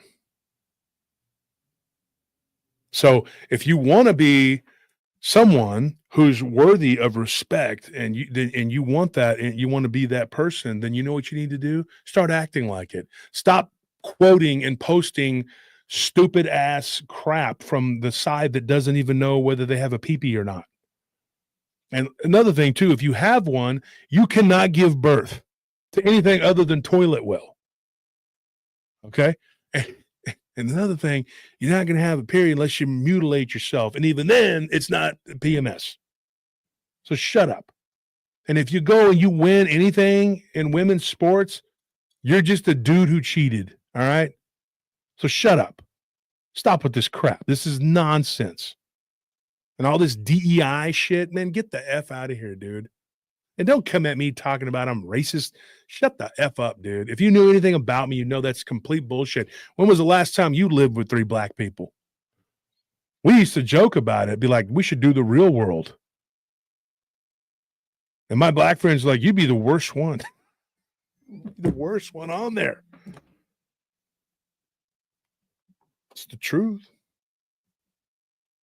Because I don't care about your cameras. I don't care about your ratings. I don't give a shit about any of that. I care about one thing, and that's getting to the bottom of what this crap is. Because I've been looking for these answers since I was a kid, since I was a teenager. I want to know what this is.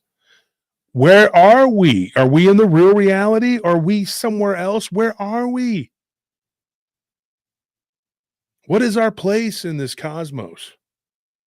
And this is all one big question. And so what we do here, we try to get to the bottom of it. And when someone gives me a story, I'm not just going to repeat it. I'm not just going to have them come on and tell it and go, like all these other dumbasses. They act all concerned. They shake their head up and down. Oh, well, yeah, that's good. That's crazy. And not offering any insight at all. And some of these people have heard 1,000 people's encounters, and you can't think of one that can reach out and relate to this person. That you can say, hey, I've heard this before, and I think it could be this and that. And you know what? Why not? What is wrong with these people? And then everybody's over there watching it like brain dead zombies. Wow, this person's doing great. No, they're not. Shut the. What is? And I'm sitting over there going like, I don't get this. What are you watching? What is this that you see? And they think they can fool me with this bullshit, the Mandela effect, dude. All right. They want to know. You know what they're doing with that? They're trying to figure out if they can erase history. They want to know if they can erase history. And it's working. It's working. Kudos to that woman who found the cornucopia. Fruit of the loom, you liars. Liar, your pants on fire. Hang your booty on the wire. Because she found it. Ed McMahon never worked for the clearinghouse. But bullshit. Because when I was a kid in the 80s, that fat ass was on TV all the time. You won millions of dollars. It's a good thing you're already 80. We won't have to pay you very long. There was always some really ancient person that came out. I did. Scamming them with those little stamps. And they did. Trust me, man. I remember it all. I was there. I lived through it. You gonna tell me it never happened? Really? Nelson Mandela died 3 times.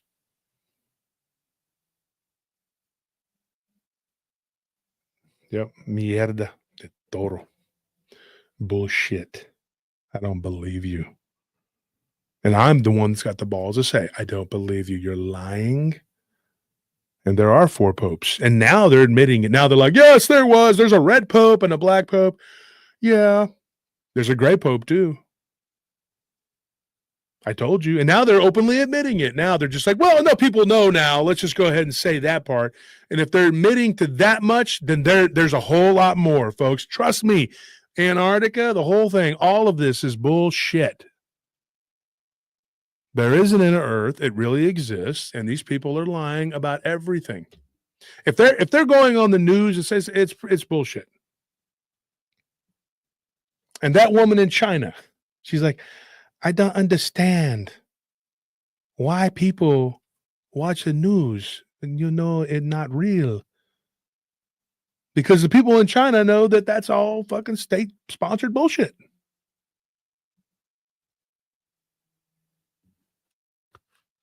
And then you have the drones that go around like, kill Josh Turner, kill Josh Turner. Like they've been parasitized right inside their brain. Good little automatons. Go after the guy that's telling you the truth in this field. Go after the person that's not taking kickbacks, money. I don't even have sponsorships, dude. And we get offered them all the time. We have another one we just looked at. We don't know. We'll look at this one. Maybe it'll be worth a crap. Maybe not. We don't know. But there are some people out there who are so stupid they actually believe all of this crap. Can you believe that? They'll watch the news, which is just anxiety, fear porn. It's fear-mongering. And they'll watch it and they'll be like, that's amazing. We need to give more money to those countries. I don't think Egypt, Jordan, Israel, or Ukraine, or any of them have gotten enough money from us. Let's give them some more. How about not? Every one of those countries can put all of their kids into free medicine and schools and whatever, and we can't even take care of our veterans who fought wars. In fact, under this last administration, real truth, they were kicking, that happened here. Right here, folks. I saw it with my own. Don't try to tell me I didn't see what I saw. There were veterans who are staying in government housing, and they made them get out so that they could make room for the overflow. And you know what our governor did? You know what he did? Tell them what he did, Anthony. You remember what he did? Mm-mm. You don't remember what the governor did? He shipped them to New York. You don't remember that? Governor Abbott. He shipped those people to New York. Look it up on your phone, Anthony. Governor Abbott. Everybody was so mad here in Austin. They're like, why can't? And now they're like, why can't we have red dye 40? We want to have cancer. Why are you stopping our right to have cancer? It's my body, my choice. I hate you, IMK. Why are you trying to stop us from having breakfast cereal? He's like, I'm not trying to stop you from eating breakfast cereal, you dumb blue-haired bitch. I'm trying to keep you from dying of cancer with the blue and dye in your hair and the red in your cereal.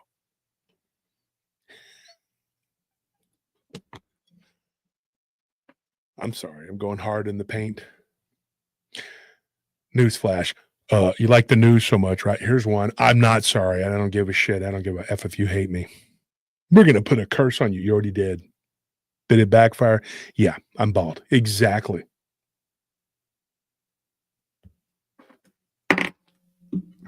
And I'm not. And they're mad about that. What's the next rumor? I'm a vampire. You already said I was a werewolf and a reptilian. Am I a vampire? Is that why I'm not aging like everybody else? Am I eating adrenochrome or drinking adrenochrome or whatever the shit it is? Did you find it? Governor Abbott ships them yeah. Put them on buses. Put them on buses. He said, here's a ticket to the, we don't stop for illegal immigrants. Nope, we never do. See ya. Where do you want to go? I would like to go to New York. Go to New York then. See ya, bitch.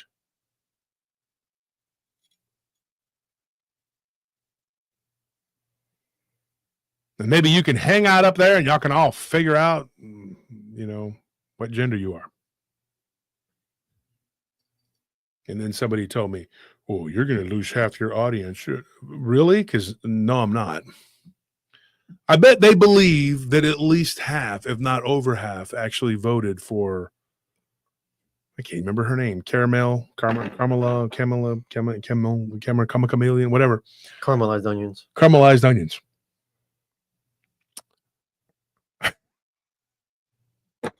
Caramel macchiato, whatever that. But these people, they really believe this. And then I had an email the other day. I wish I would have kept it. I should have. You know what I'm going to start doing? I'm going to start reading the emails after the show. The funny, stupid shit that people send me because you think I give a shit. That's the first mistake you made, is that you think I give a shit, that you think your opinion is important to me. I read your important opinion while I take a shit. You know that, right?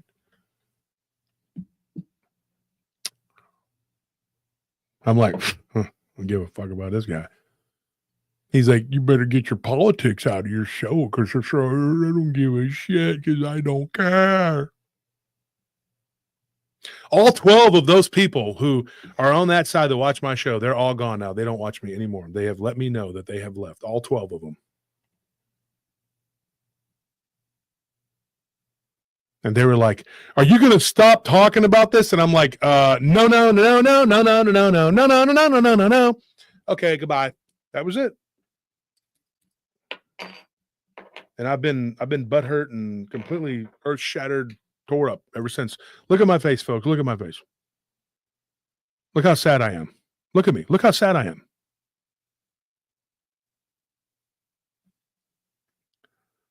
I am completely beside myself.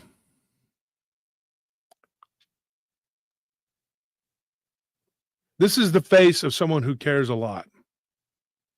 You've heard the Faith No More song? We care a lot. Because I don't. Because I don't need it. I don't need it. You can't buy me. They offered me $250,000 so far. They'll offer me more eventually. They haven't, I got to admit, they haven't, that was the highest they got. Nobody's offered me more than that, but But you know what you got to do?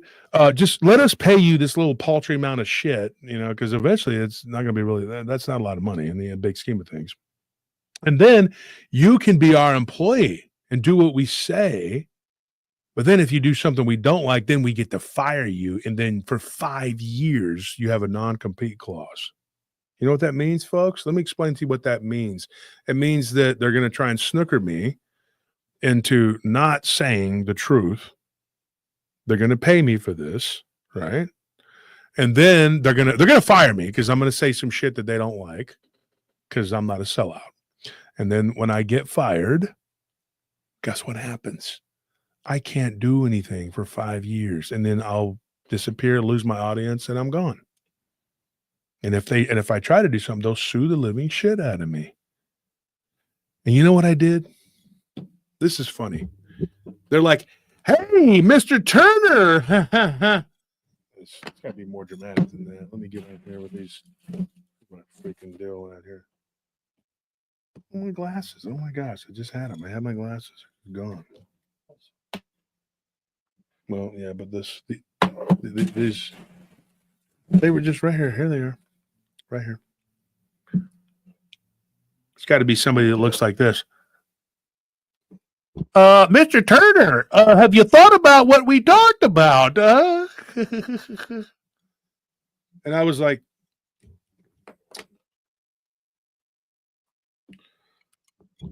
yeah, I thought about it. And it was a tough decision. It took me like several, it's longer than that, at least 8 to 9 seconds to really roll it over in my head and think about it. And, well, I got to say, go fuck yourself. Oh, boy, howdy. Goodness gracious. Well, that's pretty harsh. Well, you need to really think long and hard about how you're going to be perceived by the rest of the community. I'm going to go ahead and stop you right there and tell you, you and the rest of the community can go jump in the transgender pond you came out of.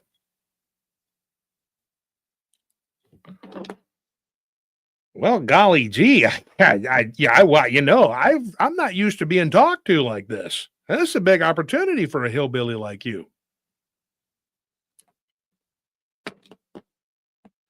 Yeah, I know. I thought about it long and hard this morning when I was learning to wipe my ass. And the answer still got to be no, man. There's this thing called integrity and morals. And, well, I'm just going to go ahead and use those. And I'm going to reiterate my last offer to you. Well, that's what is the last offer? Is there something we can work out here? I mean, I did offer you some stock and options. In Blockbuster, I thought that would be something for you to, and you're like, you can hear Anthony blowing his nose out there. And I'm like, no, Blockbuster is not going to be, that's not going to work for me. So, because it doesn't exist anymore. And I'm highly offended that you even tried to offer me such a stupid deal. You're a stupid man. Goodbye.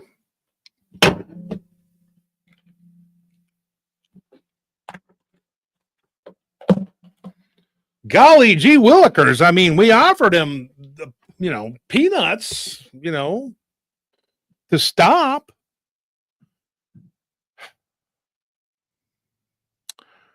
Let's go to option 2.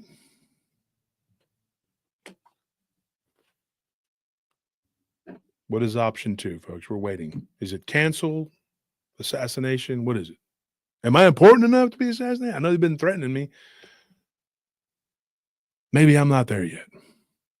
But as they have said before, my listeners are fanatics. They are lunatics. In fact, we are a cult. We're a cult. Did you know that? Yeah, we're a cult. We're cult members. I'm a leader. I'm the Davidians. I'm like, we ain't coming out. I'm playing my guitar in the window. I still believe.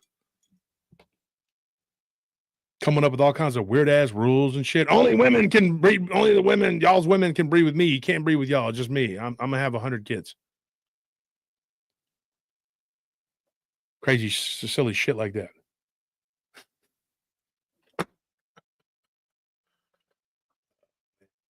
Sitting up here with my cigarette lighter. Anyways, folks, thank you for tuning in. We've had a great time, but we got to do the giveaway, and I got to say goodnight because I got to go work. I'm a big boy, and I got to work. I'm not one of these people that can just be on disability and, you know, go boots on the ground in your backyard with mommy. Can't do it, man. I'm a big boy. I go pee-pee standing up. You know? And then the top dog gets the message and they're like, Mr. Big Time, Mr. Big Time. And he's like, yes, can I help you? Well, unfortunately, he told us to go F ourselves. Mr. Big Time. He got a different pair of glasses. You want to get the other ones? Where are they at? Here they are. Where the other ones at? Is this them? No, mine went. Here's Mr. Big Time. Here he is right here, up in New York. Are you serious? How dare he? He'll learn soon enough. Prepare the troll army. This man has defied us long enough. Saying a lot of things, making people think, challenging the Matrix. The Matrix wants blood. And blood it shot.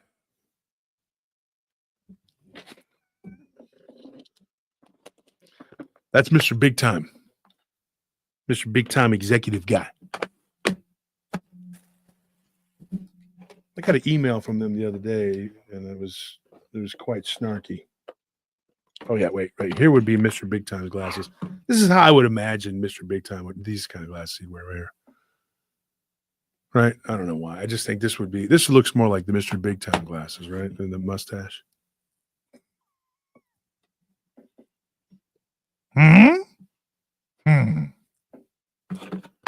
Oh man. Anderson says Mariners are in first place. Well, we'll see how long that lasts, Anderson. But yeah. That's it. And now, so they slow down your channel, they mess with the algorithms, do all kinds of crazy shit. But you still keep going. You keep doing it.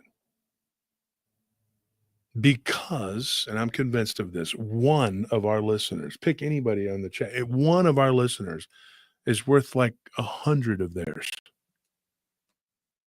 Have you seen these people? They walk around with their mouth open. They walk down the street like this. Have you seen SpongeBob with the fish people? The way the fish people look? That's what they look like.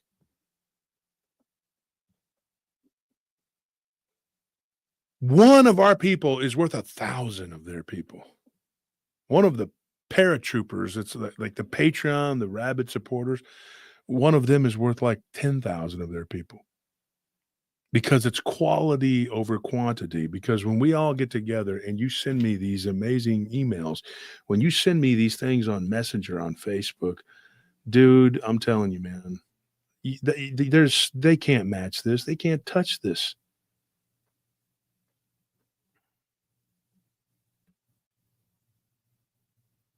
There are so many people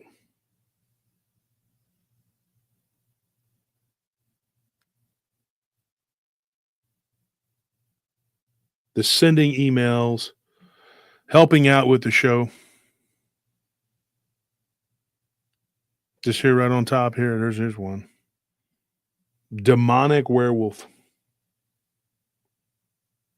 Ongoing problem. I don't know which one of you guys sent that. Oh. Okay, that's actually somebody that's in the chat there. There's another one. Vampire. Bigfoot. Ghosts. Another Bigfoot.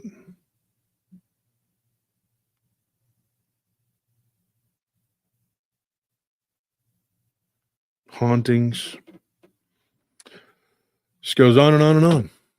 That is what we need. That is what is important. That is what makes the show. That is it.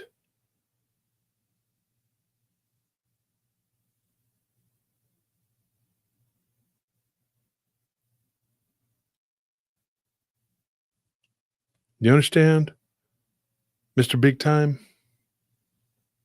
Because here at PRT, we've built something that you could never understand. It is not this cookie cutter nonsense that you want people to spew. They want to buy everything up so that they can control the narrative and push the agenda of the Matrix, and I won't do it. So, and I take it back. You're not Mr. Big Time. These are my glasses. I wear them. You can't be Mr. Big Time. You've used up your big time hall pass. And I've run out of patience with you.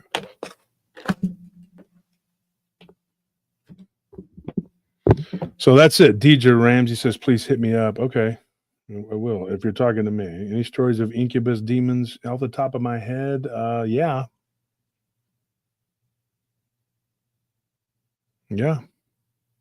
In fact, I think, what do you think? The one that we're going to talk about on Sunday has a little bit of an element to that. Yeah, I think so. Yeah. So be tuned.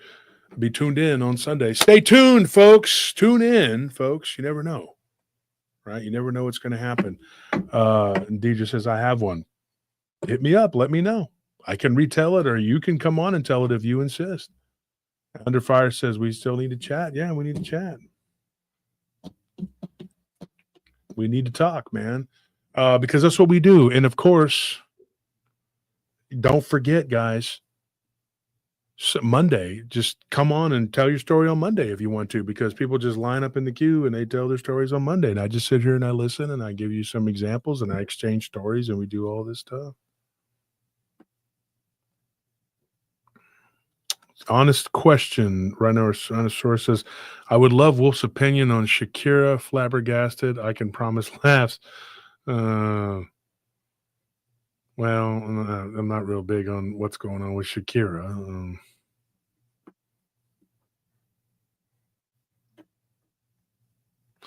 All right, guys, let's do the giveaways. If your name is in green and you haven't won before, tell me. Say, I haven't won, and you'll win. First come, first serve. What are we doing here? Giving away some of those nice new T-shirts? Yeah. Right? Let's do it. Her hips don't lie. My hips don't lie.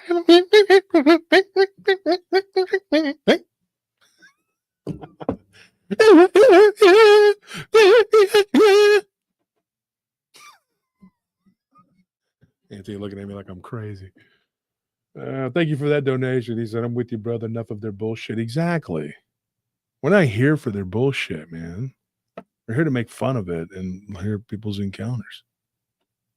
Right? Dick Richards. Yes, I do need to talk to you, Dick. Definitely need to talk to you. Yes, we do. We do need to speak. You would like Shakira, Maddie. Get out of here. The same kind of people that will block traffic and not allow women to go to the hospital as pregnant because they have to protest and block. Yeah, exactly. Tony says, I'm tired of it. Yeah, I'm tired of it too. We all are. We're sick and tired of this shit. Get up off the freaking ground. It's the retardation that keeps happening is the retardation. What's wrong with these people? It's so stupid.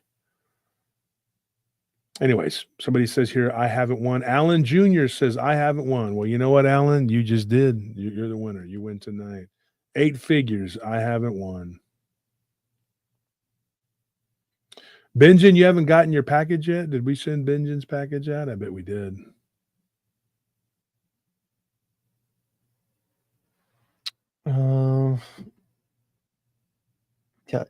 Yeah, I think we sent his. Okay, well, hopefully he'll get it. With that last round of mail outs. Mail outs. All right, man. Shh, Isaac, don't say that too loud. So 8 figures, you win, and so does Alan Jr. Speaking of Alan Jr., you guys remember Marvin Allen?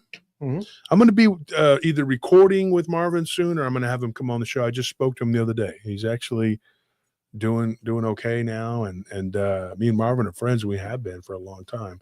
So if you guys want to hear some Dogman stories from Dogman from Marvin, he actually did pretty good. The problem was that he would, back at the time when he was, he had some problems or whatever, got some stuff mixed up. And there were people trying to manipulate us, like always, trying to make us fight because they want to destroy you. They don't want people investigating this shit. They really don't. They don't want you doing it. They don't. They don't want people doing any of that. But yeah, we'll be talking. Marvin will be coming on. We'll be doing what we do. Dog man, exactly. So I never hated the guy. People told him a bunch of bullshit and he said something and I got into it and we got into it. Yeah, that's what they do. Because I do believe in this community that there are people who are paid chills. That's what they do. Their job is to sow discord between and they want to create factions where, oh, you're a UFO person. You're into the alien abduction thing. Oh, you're a ghost person. You're into ghosts, demons, angels, whatever. Oh, you're into the cryptids. You're different than everybody else. And that's not. No.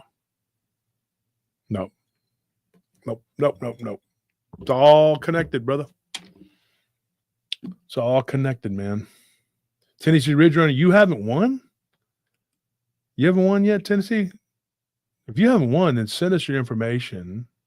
Yeah, we need to add him to the list. And we'll send you something, man. You're always donating. You're good. You're good to go. So yeah. And pray for everybody, folks. And pray for Marvin. Pray for him. He needs his help. He needs help. He was addicted to drugs and he's, he came on his show and he admitted it and he apologized to me and I apologized to him because we're real men. That's what real men do. The sissies, the fakes that wear their wives' dresses and vote for Kamala, they're the ones that go and they hide. They're the ones that go and they hide. They don't come out and say, they don't ever admit to what they do. They hide behind the scenes. You want to be big time?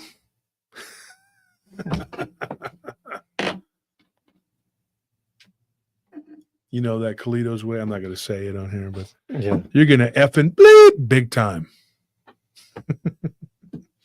All right, guys. Thank you for tuning in. We had a great guest. We had a great show. I really enjoyed that episode. This was great. I mean, he came on. Those pictures were freaking crazy. It was nuts, man. Yeah, Elastic, you're right. He did. Because they just couldn't leave well enough alone. They needed him to fight me at all costs. They needed a hammer against me. They've been looking for that hammer. This is what happened to me downtown, folks. I'm telling you this. Let me tell you this before I go. For years, they were trying to find someone to whoop my ass. And every time I whooped another person's ass, they would join that cabal of the ones of the ass butthurt clan. And they kept on. They were like, we got to find somebody. Oh, somebody's going to do it. They're going to give him a knuckle sandwich and he's going to fly to the moon. La, la, la, la, la. No king, no king. Yeah, that didn't happen. Never happened. Ain't going to happen. Never did. Can't stop, won't stop. It's not going to happen here. Because PRT is a train and you're either on the train or it's running your ass over. Or you're in the distance watching with binoculars going, man, that's a beautiful train. I wish I could be a part of it. Because we ain't stopping for nobody. That's it. Full steam ahead from here on, baby. Nothing's going to stop us. Until, other than that, that's it. Nothing is going to stop us. The paratroopers are the strongest fan base in this community. I promise you. These other people can have 356,000 subscribers, and then they do a live stream, and they get, what, 100, 200 people? Yeah, right. I really believe you have those subs. I really believe it. Friday's like our weakest night, dude. And we have 400 people in here. And it's been 3 hours and 48 minutes, dude. And the last hour just been me talking shit. Who do you think is real? Who do you think is real? Because those people aren't. You, the paratroopers, you are badass. You go and you follow. When we go somewhere else to someone else's show, you carry your sword, shield, and spear with you. We go into battle and we come back with our shield or on it. You heard that? That was weird. Sounded like someone closed the door. Mm-hmm. It's the devil being mad. He's been pissy lately. And the thing is, folks, we have really done a great job. I'm talking about you, me, all of us, of getting the word out to where you need to come to find the real reality. This is where you come to find the real reality. And we're going to do it again on Sunday, right, Anthony? And then Monday, I promise you, Monday, all we do is win. That's all we do is win. We are winners, right? Just win, baby. That's all we do. And then Monday, I promise you, I'm gonna brag before beforehand. I promise you, there'll be a bunch of people in the queue wanting to talk about stuff on Monday. You watch. These aren't paid people. These aren't paid performers. These aren't people that work for me. They're just people who want to tell their story. And a lot of them will say, "Hey, I tried emailing you, couldn't get in." Well, then there you go. Monday's right there. Boom, boom, boom. And the funny thing is, we don't need anybody to come on and be a guest. If they want to come on and be a guest, great. I love you. Come on, let's do this. We love you. But if you don't want to be a guest, we still love you, but we don't need you. Because the PRT train just keeps on moving. When you become a member of PRT, whether you're a member or a Patreon member or just a watcher of the show, a listener of the podcast or whatever, you are part of a winning team and you are using your brain.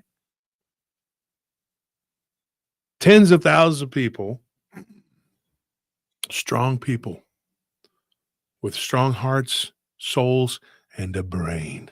And you're using it.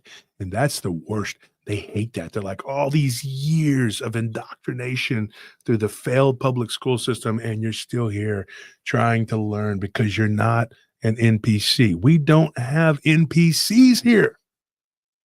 Those other people's channels, either fake numbers that they bought or they're NPCs. We don't have NPCs. And when you look at the views on these shows, they might hit 10,000, 12,000, 15, who knows, whatever. But you know those are real people, real views. Those people are real people who went and they watched it. It's not these inflated 100, 300 and something thousand people watch bullshit, right? Let's see these people do a live stream. First of all, they're not capable of doing a live stream. I've seen them do it. And they're like flopping around like a fish out of water. Like somebody's kid broke their aquarium and the fish are flopping around the ground. They're like, you remember that one time when you saw the dog man? That was awesome. And the guy's like, yeah, I did. I saw it. It was scary. Yeah. That's incredible. That's how good they interview. That's what they do. And they can't retell an encounter unless it's a fake AI story because they don't have a memory. So they don't do that. They can't do that. So they bash people who do because they can't do it. So they have to have a guest. And then the guest flounders and flops around and you're just going like, I'm secondhand embarrassed for all of these people. You don't lead the guest to tell them anything, to do anything worth a shit. And they flop around and every now and then you'll get a gem. But it's like buying a cheap pack of cards. Baseball cards, like a shitty pack that there's nothing in there. You got like 10 commons and one good, but you got to listen to 1,000 episodes to get one good one. And God forbid they should put it together and make it make sense because that's just too hard. But everybody thinks they can do it. Everybody wants to go and do it. And then they want to talk shit because they can't do it. And they're mad because somebody can. You could just become a part of what we're doing and be a winner. Why do you need to go through all the bullshit? We've already blazed the trail. All you got to do is get on it. You don't got to reinvent the wheel. We're not reinventing the wheel. We're just making that wheel run a lot better. Our wheels belong to a freaking souped up, super duty, heavy duty truck, and it's carrying and pulling everything. This is the monster truck rally of the paranormal community right here. And none of these people can compare, and they're pissed. They're mad. They're gonna talk shit. Well, I'm not gonna show. I'm gonna call in at the last minute. I'm gonna fuck your show up. Guess what? It was one of the best shows we ever had. Nice try, Lefty. Didn't work. Were you and your wife mad about that? Did you go post about it on Reddit? Too bad. Because all we do is win, and your ass will be run over like everybody else's. And the whole time this is happening, I'm just ringing that bell. Because I don't care. The train tracks go right over your ass. And you lose. And we win. And we win big. And people go, that guy's arrogant. No, we're confident. We are confident. Because here at PRT, we've come closer to the truth than anybody else out there. 80 years of running around out in the woods. What the fuck have you found? What have you found? Not one of you running around out in the woods can tell me you found shit. Don't lie and tell me you did. We've figured out more shit here in the last 6 years than these people have in 80 years. And I challenge any of these communities to come at us. You may have more than us, but remember, we're a cult and we're crazy. Right? We're a cult. People come up here and they pay their cult dues and they listen and they're like, oh, oh. That's what they're doing. They're just like, oh, oh. And then we stop and we're like, You can feel the ground shake. you can feel it. That's what it is. And they can't compete with that. And their minds are going like, what are we going to do? These guys are figuring shit out. It might hurt my pocketbook. Yeah, it might hurt your pocketbook. Because you know what? I didn't get into this for the money. I'm not up here doing this as a job. You wanted to make it into a jobby job. This isn't a jobby job. You're going to have to take a pay cut to do this. And they're not willing to do that. And they're pissed off about that too. He got gold on his neck because it's my investment, stupid ass. And if you knew anything about how that, I'd love to explain it to you, but you wouldn't get it. You wouldn't understand because I've been telling everybody for years to buy gold. So don't be mad when you didn't do what I told you to do because you're so smart. You knew everything, right? And the last administration, they did a really good job of taking care of the country, didn't they? Yeah. Tell me all about that. How did that work out? Oh, everything's great. It was awesome. Everything's cheap now. Prices are through the roof and nobody knows what gender they are. Get the F out of here, man. And you want to talk shit, you want to come to my Facebook, talk shit, go to my groups, talk shit, question everything to the ground because you're so smart. And your head is humongous and you don't know shit. None of you. Big head, no brains. At least my big head is filled with a gigantic cerebral cortex. You know, like, what are these people? And you're mad because you lose. And then they're like, he's got a better vehicle than me. You should have invested better, stupid dumb shit. And if you would have, you'd have better and nicer things. And maybe, just maybe, if you were single, you'd probably have women that would like you and respect you. But your arms they look like they're as skinny as this shit right here. SpongeBob arms. And you got a big old head and nothing's in it but rocks. Y'all are stupid, man. You're stupid people. And you think that you can think your way out of everything, and you can't because you will not look at the real reality, and you will lose, and you will lose, and you will always lose to guys like me. You will always come in last place. You're not even second place. There are a lot of other guys that are a lot better than you. And they'll be runners up too, but they're still way ahead of you because you never thought to maybe make a mind, body, spirit connection. Oh, what a novel idea. And then somebody comes along and tells everybody, hey, let's do this. And it works.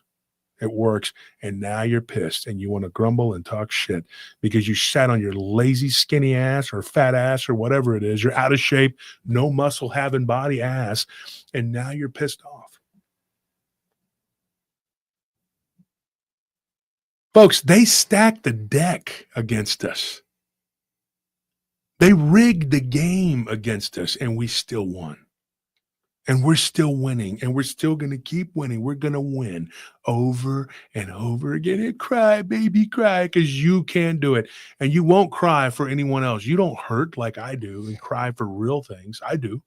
You know what you cry for? Yourself. Sorry for You're yourself. losing. Mom, Wolf did it again.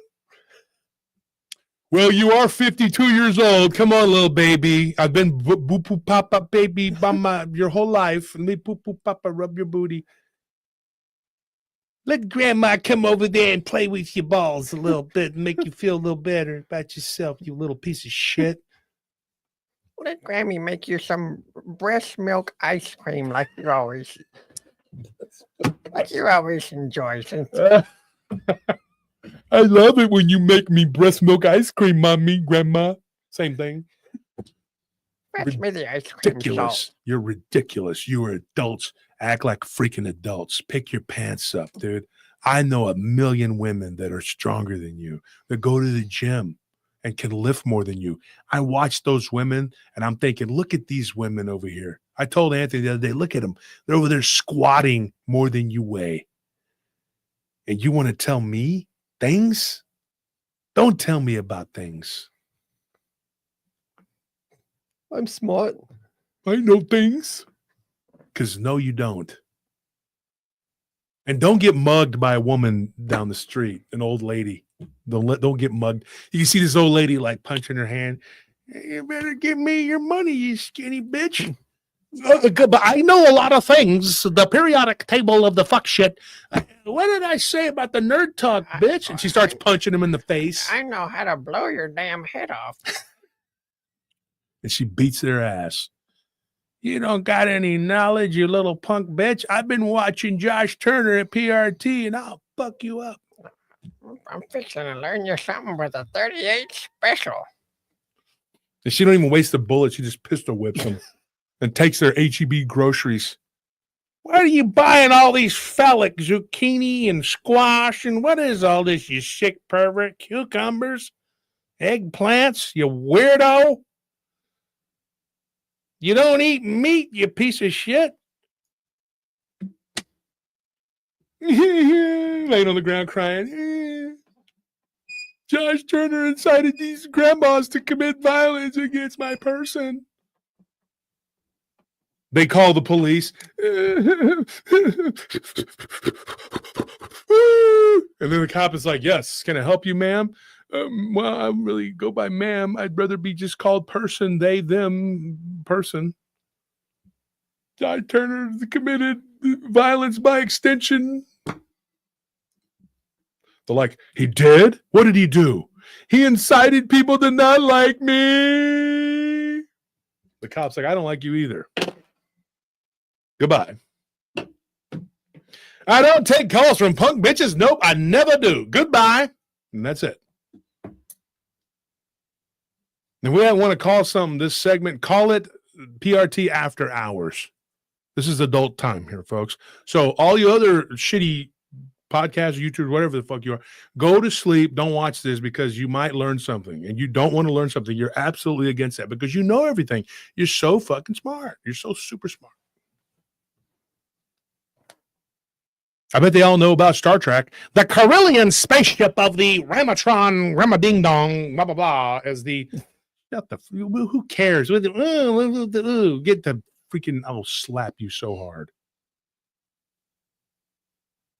The Romulans are the Kardashians. What is the other one? The Klinkolon. What are they called? Klingons. The Klingons. They cling on to your clothes. They get you. They're like grass burrs. People in the ranch call them grass burrs. They call them Klingons. Them stickers have their own language.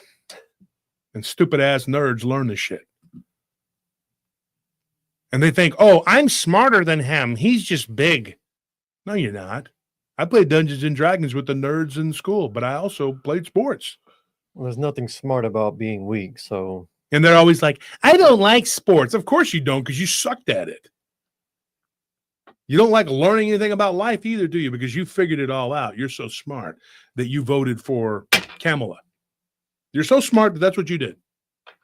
Well, my wife told me to do that, and, well, she wears the penis in the family. Exactly. Exactly, dumbass. The paratroopers are mean. They're so mean. No, they're dedicated, and they're smart, and they're digging for something. While you're digging in your butt and in your nose for boogers and whatever, they're digging for gold. Nuggets of truth. While you're just digging for nuggets. Butt nuggets. And you can look at these people too, and you can just tell, yeah, that guy probably eats his boogers. mhm. You can get a look at him and just see, like, I bet when nobody's around, that dude's chomping on some bugs, man. He's probably over there like, got a big juicy one. He probably just gobbles the shit up, man. That's what they look like. He lets snot drip to his down his upper lip, and then just like inhales it. Ugh. Like you see little kids do. And if you think I'm being mean, I'm just being realistic. Have you not looked at somebody and been like, that person votes that way, and they eat their boogers? Probably eat their eye boogers too. Belly button lip. Just like snorts it. Dude, I'm telling you. And then they're mad. They're always pissed off. They're always, they look like they're holding two things going, And it's like, dude, why are you always shaking and doing this? What are you doing? Because we know you're not doing pull-ups, you know. We know you're not. We know you're not doing dips. We can tell by looking at your body. And then they're like, I'm gonna tell you about life. No, you're not. Shut the fuck up. You're not gonna tell me anything. Oh, Loki You're came weak. in just in the nick of time. Mentally, physically, and spiritually weak as hell. You're weak. And Loki, there's Loki right there. He's a real man. I used to run around and hang out with him, Starscream and all these other guys, Squid. Why do you think they had nicknames like that? Because they were badass dudes who would beat your ass.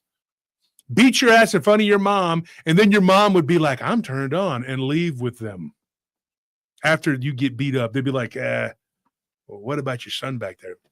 He's just like his dad, a sissy. Now let's go. You've started a small fire in my pants. And then they ride off in her car, and she takes them to prom, and they get lucky. And you can go home and you can cry and talk about how the essentials aren't really in the computer of the Ramalama, the Ding Dong Ramstein. And you can sit there and go, I got my Wolf action figure. I got my action figure that Charlie made for me. I paid him $100, little fucker. Because that's what he charged people. People paid it. $100. Good for you. They're like, look, I got my action figure. Sure you did, because you paid him $100 because you're a sucker. Okay. And then they're like, watch what I do. I'm gonna beat Wolf up. I throw him against the wall. And he loses. And the girl's like me.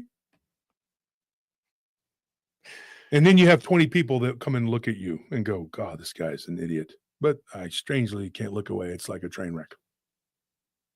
Then when they're done laughing at you, then they come here and they watch a real train going into the abyss through the night, taking you to the real reality.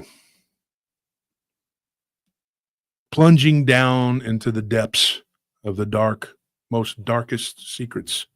And we unveil them when we bring it to light. And we talk about it, we disseminate it, and you love it, and I love it, and we all learn something. Because if you come here and you watch week after week after week, and you ain't learning shit, then guess what, folks? You're stupid. You have a learning disability. You have the retardation. Or you're doing other shit while you're scrambling eggs and drinking, doing shots of tequila and Tabasco. I don't know what you're doing. You're not learning shit. Something's wrong. How can you come here every week and not learn something? But that's the thing, right? You are learning because you're a paratrooper and you're a badass. And I bragged at the Paracon. I was like, oh, really? You have a book? I have paratroopers. You're like, what's that? I was like, It's 40-something thousand people who pay attention. Who are you again? You don't have to know my name right now, but you will.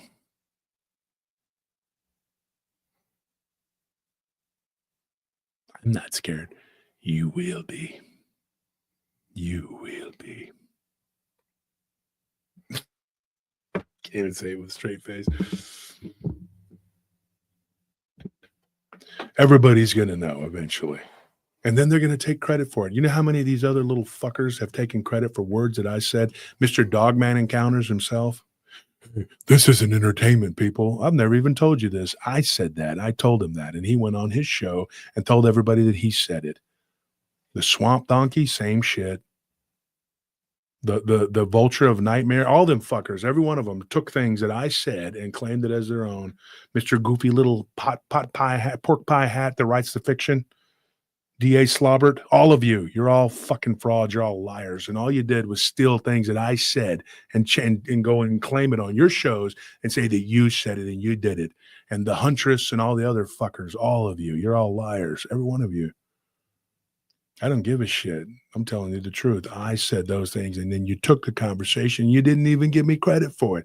And you went and you said some fantastical shit. Probably the only time that you ever said anything interesting is when you copycatted me, you little bitches. Because all of you together have an IQ of 12. I'm giving you that much because you each have one point. I'm giving you 1 point. You have 1 point only, and you can't even make it because you're all gay. You're all worthless. You're useless. You know you are. You play in the little sandbox, and you're all scared of Big Bad Wolf. You were bad mofos at one time with your fake numbers and your bullshit and your lies and you're distorting with your guests.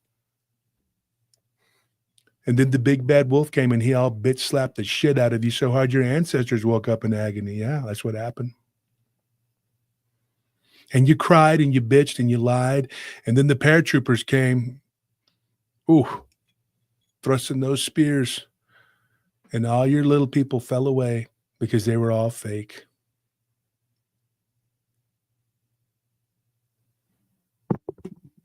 Right? And you recruited liars that work on roofs and liars that don't work at all and witches and sorcerers and all kinds of weird little trans people. And guess what? They all got stomped down like the Smurf village that they were. That's it. We crushed them and exposed all of their bullshit. And they hate me. And they're over there, I hate this guy, but I'm crazy turned on. I know. I know you like it. Look at that. See, you do. That's why you're waiting. You're waiting for me to do this, weren't you? You were. Mm-hmm. Sorry. I'm taken. I have a wife. I love her very much. And you slandered her too. And then she body slammed your ass. PRT News, baby. PRT News. You know what we do here at PRT? We win, and you win. You know you win. That's why we give you the merchandise, because you're winners. We're winners while they're sinners. We're sinners too, but we admit it, and we ask for forgiveness. We don't go, I am so holy. I've never sinned. I don't sin. Can I have some holy water and some Grey Poupon?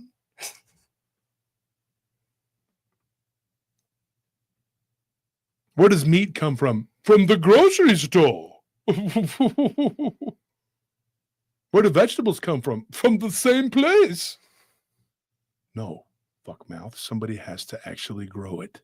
Somebody has to go kill it and butcher it and make it into food. You don't understand that, do you? You probably think food comes from a can because you have the retardation. And then one day you'll be out there doing boots on the ground, and something's going to eat you. It may not be a dog man, but it could be a tiger, because there's a lot of them in Oklahoma that roam around free.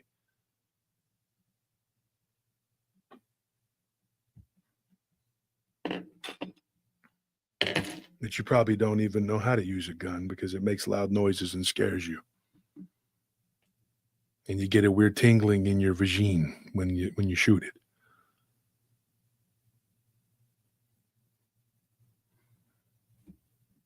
Anderson, Lions too. Oh yeah. And then they start shit, and then we slap the shit out of them, and then they're like, they're bullies. PRT's bullies. The paratroopers are bullies. They're bullies. Let's go cry to Fag Book. Let's go cry. Let's go cry about shit that we started. They only cry for themselves. They never cry for anyone else or hurt over the people that they've hurt. You've never apologized. You don't apologize. Every one of you out there owes me a fucking apology. And you owe the paratroopers an apology. And you owe my wife an apology. You owe Anthony and Tony and all of us apologies. And we'll never get it. But like one of you fagatrons once said, the best revenge is success. Something you'll never experience. You'll never know. You'll never truly feel the depths of your defeat.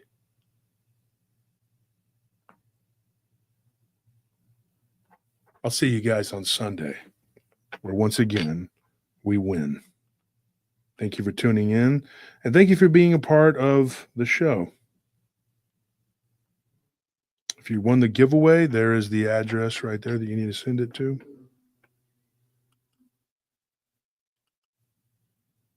Thank you for being the best part of what makes us PRT. And thank you for listening to the last hour of PRT's After Hours. This is the rant. Call it a rant. I don't give a shit. I rant while you can't. Now I got to go do my job and then go to the gym and do it's leg night. Don't skip legs. It's the best night. It's the most pain. They're like, how can you stand it? I like the pain. Oh my gosh. It's so awful. I like it. Go to hell. Been there.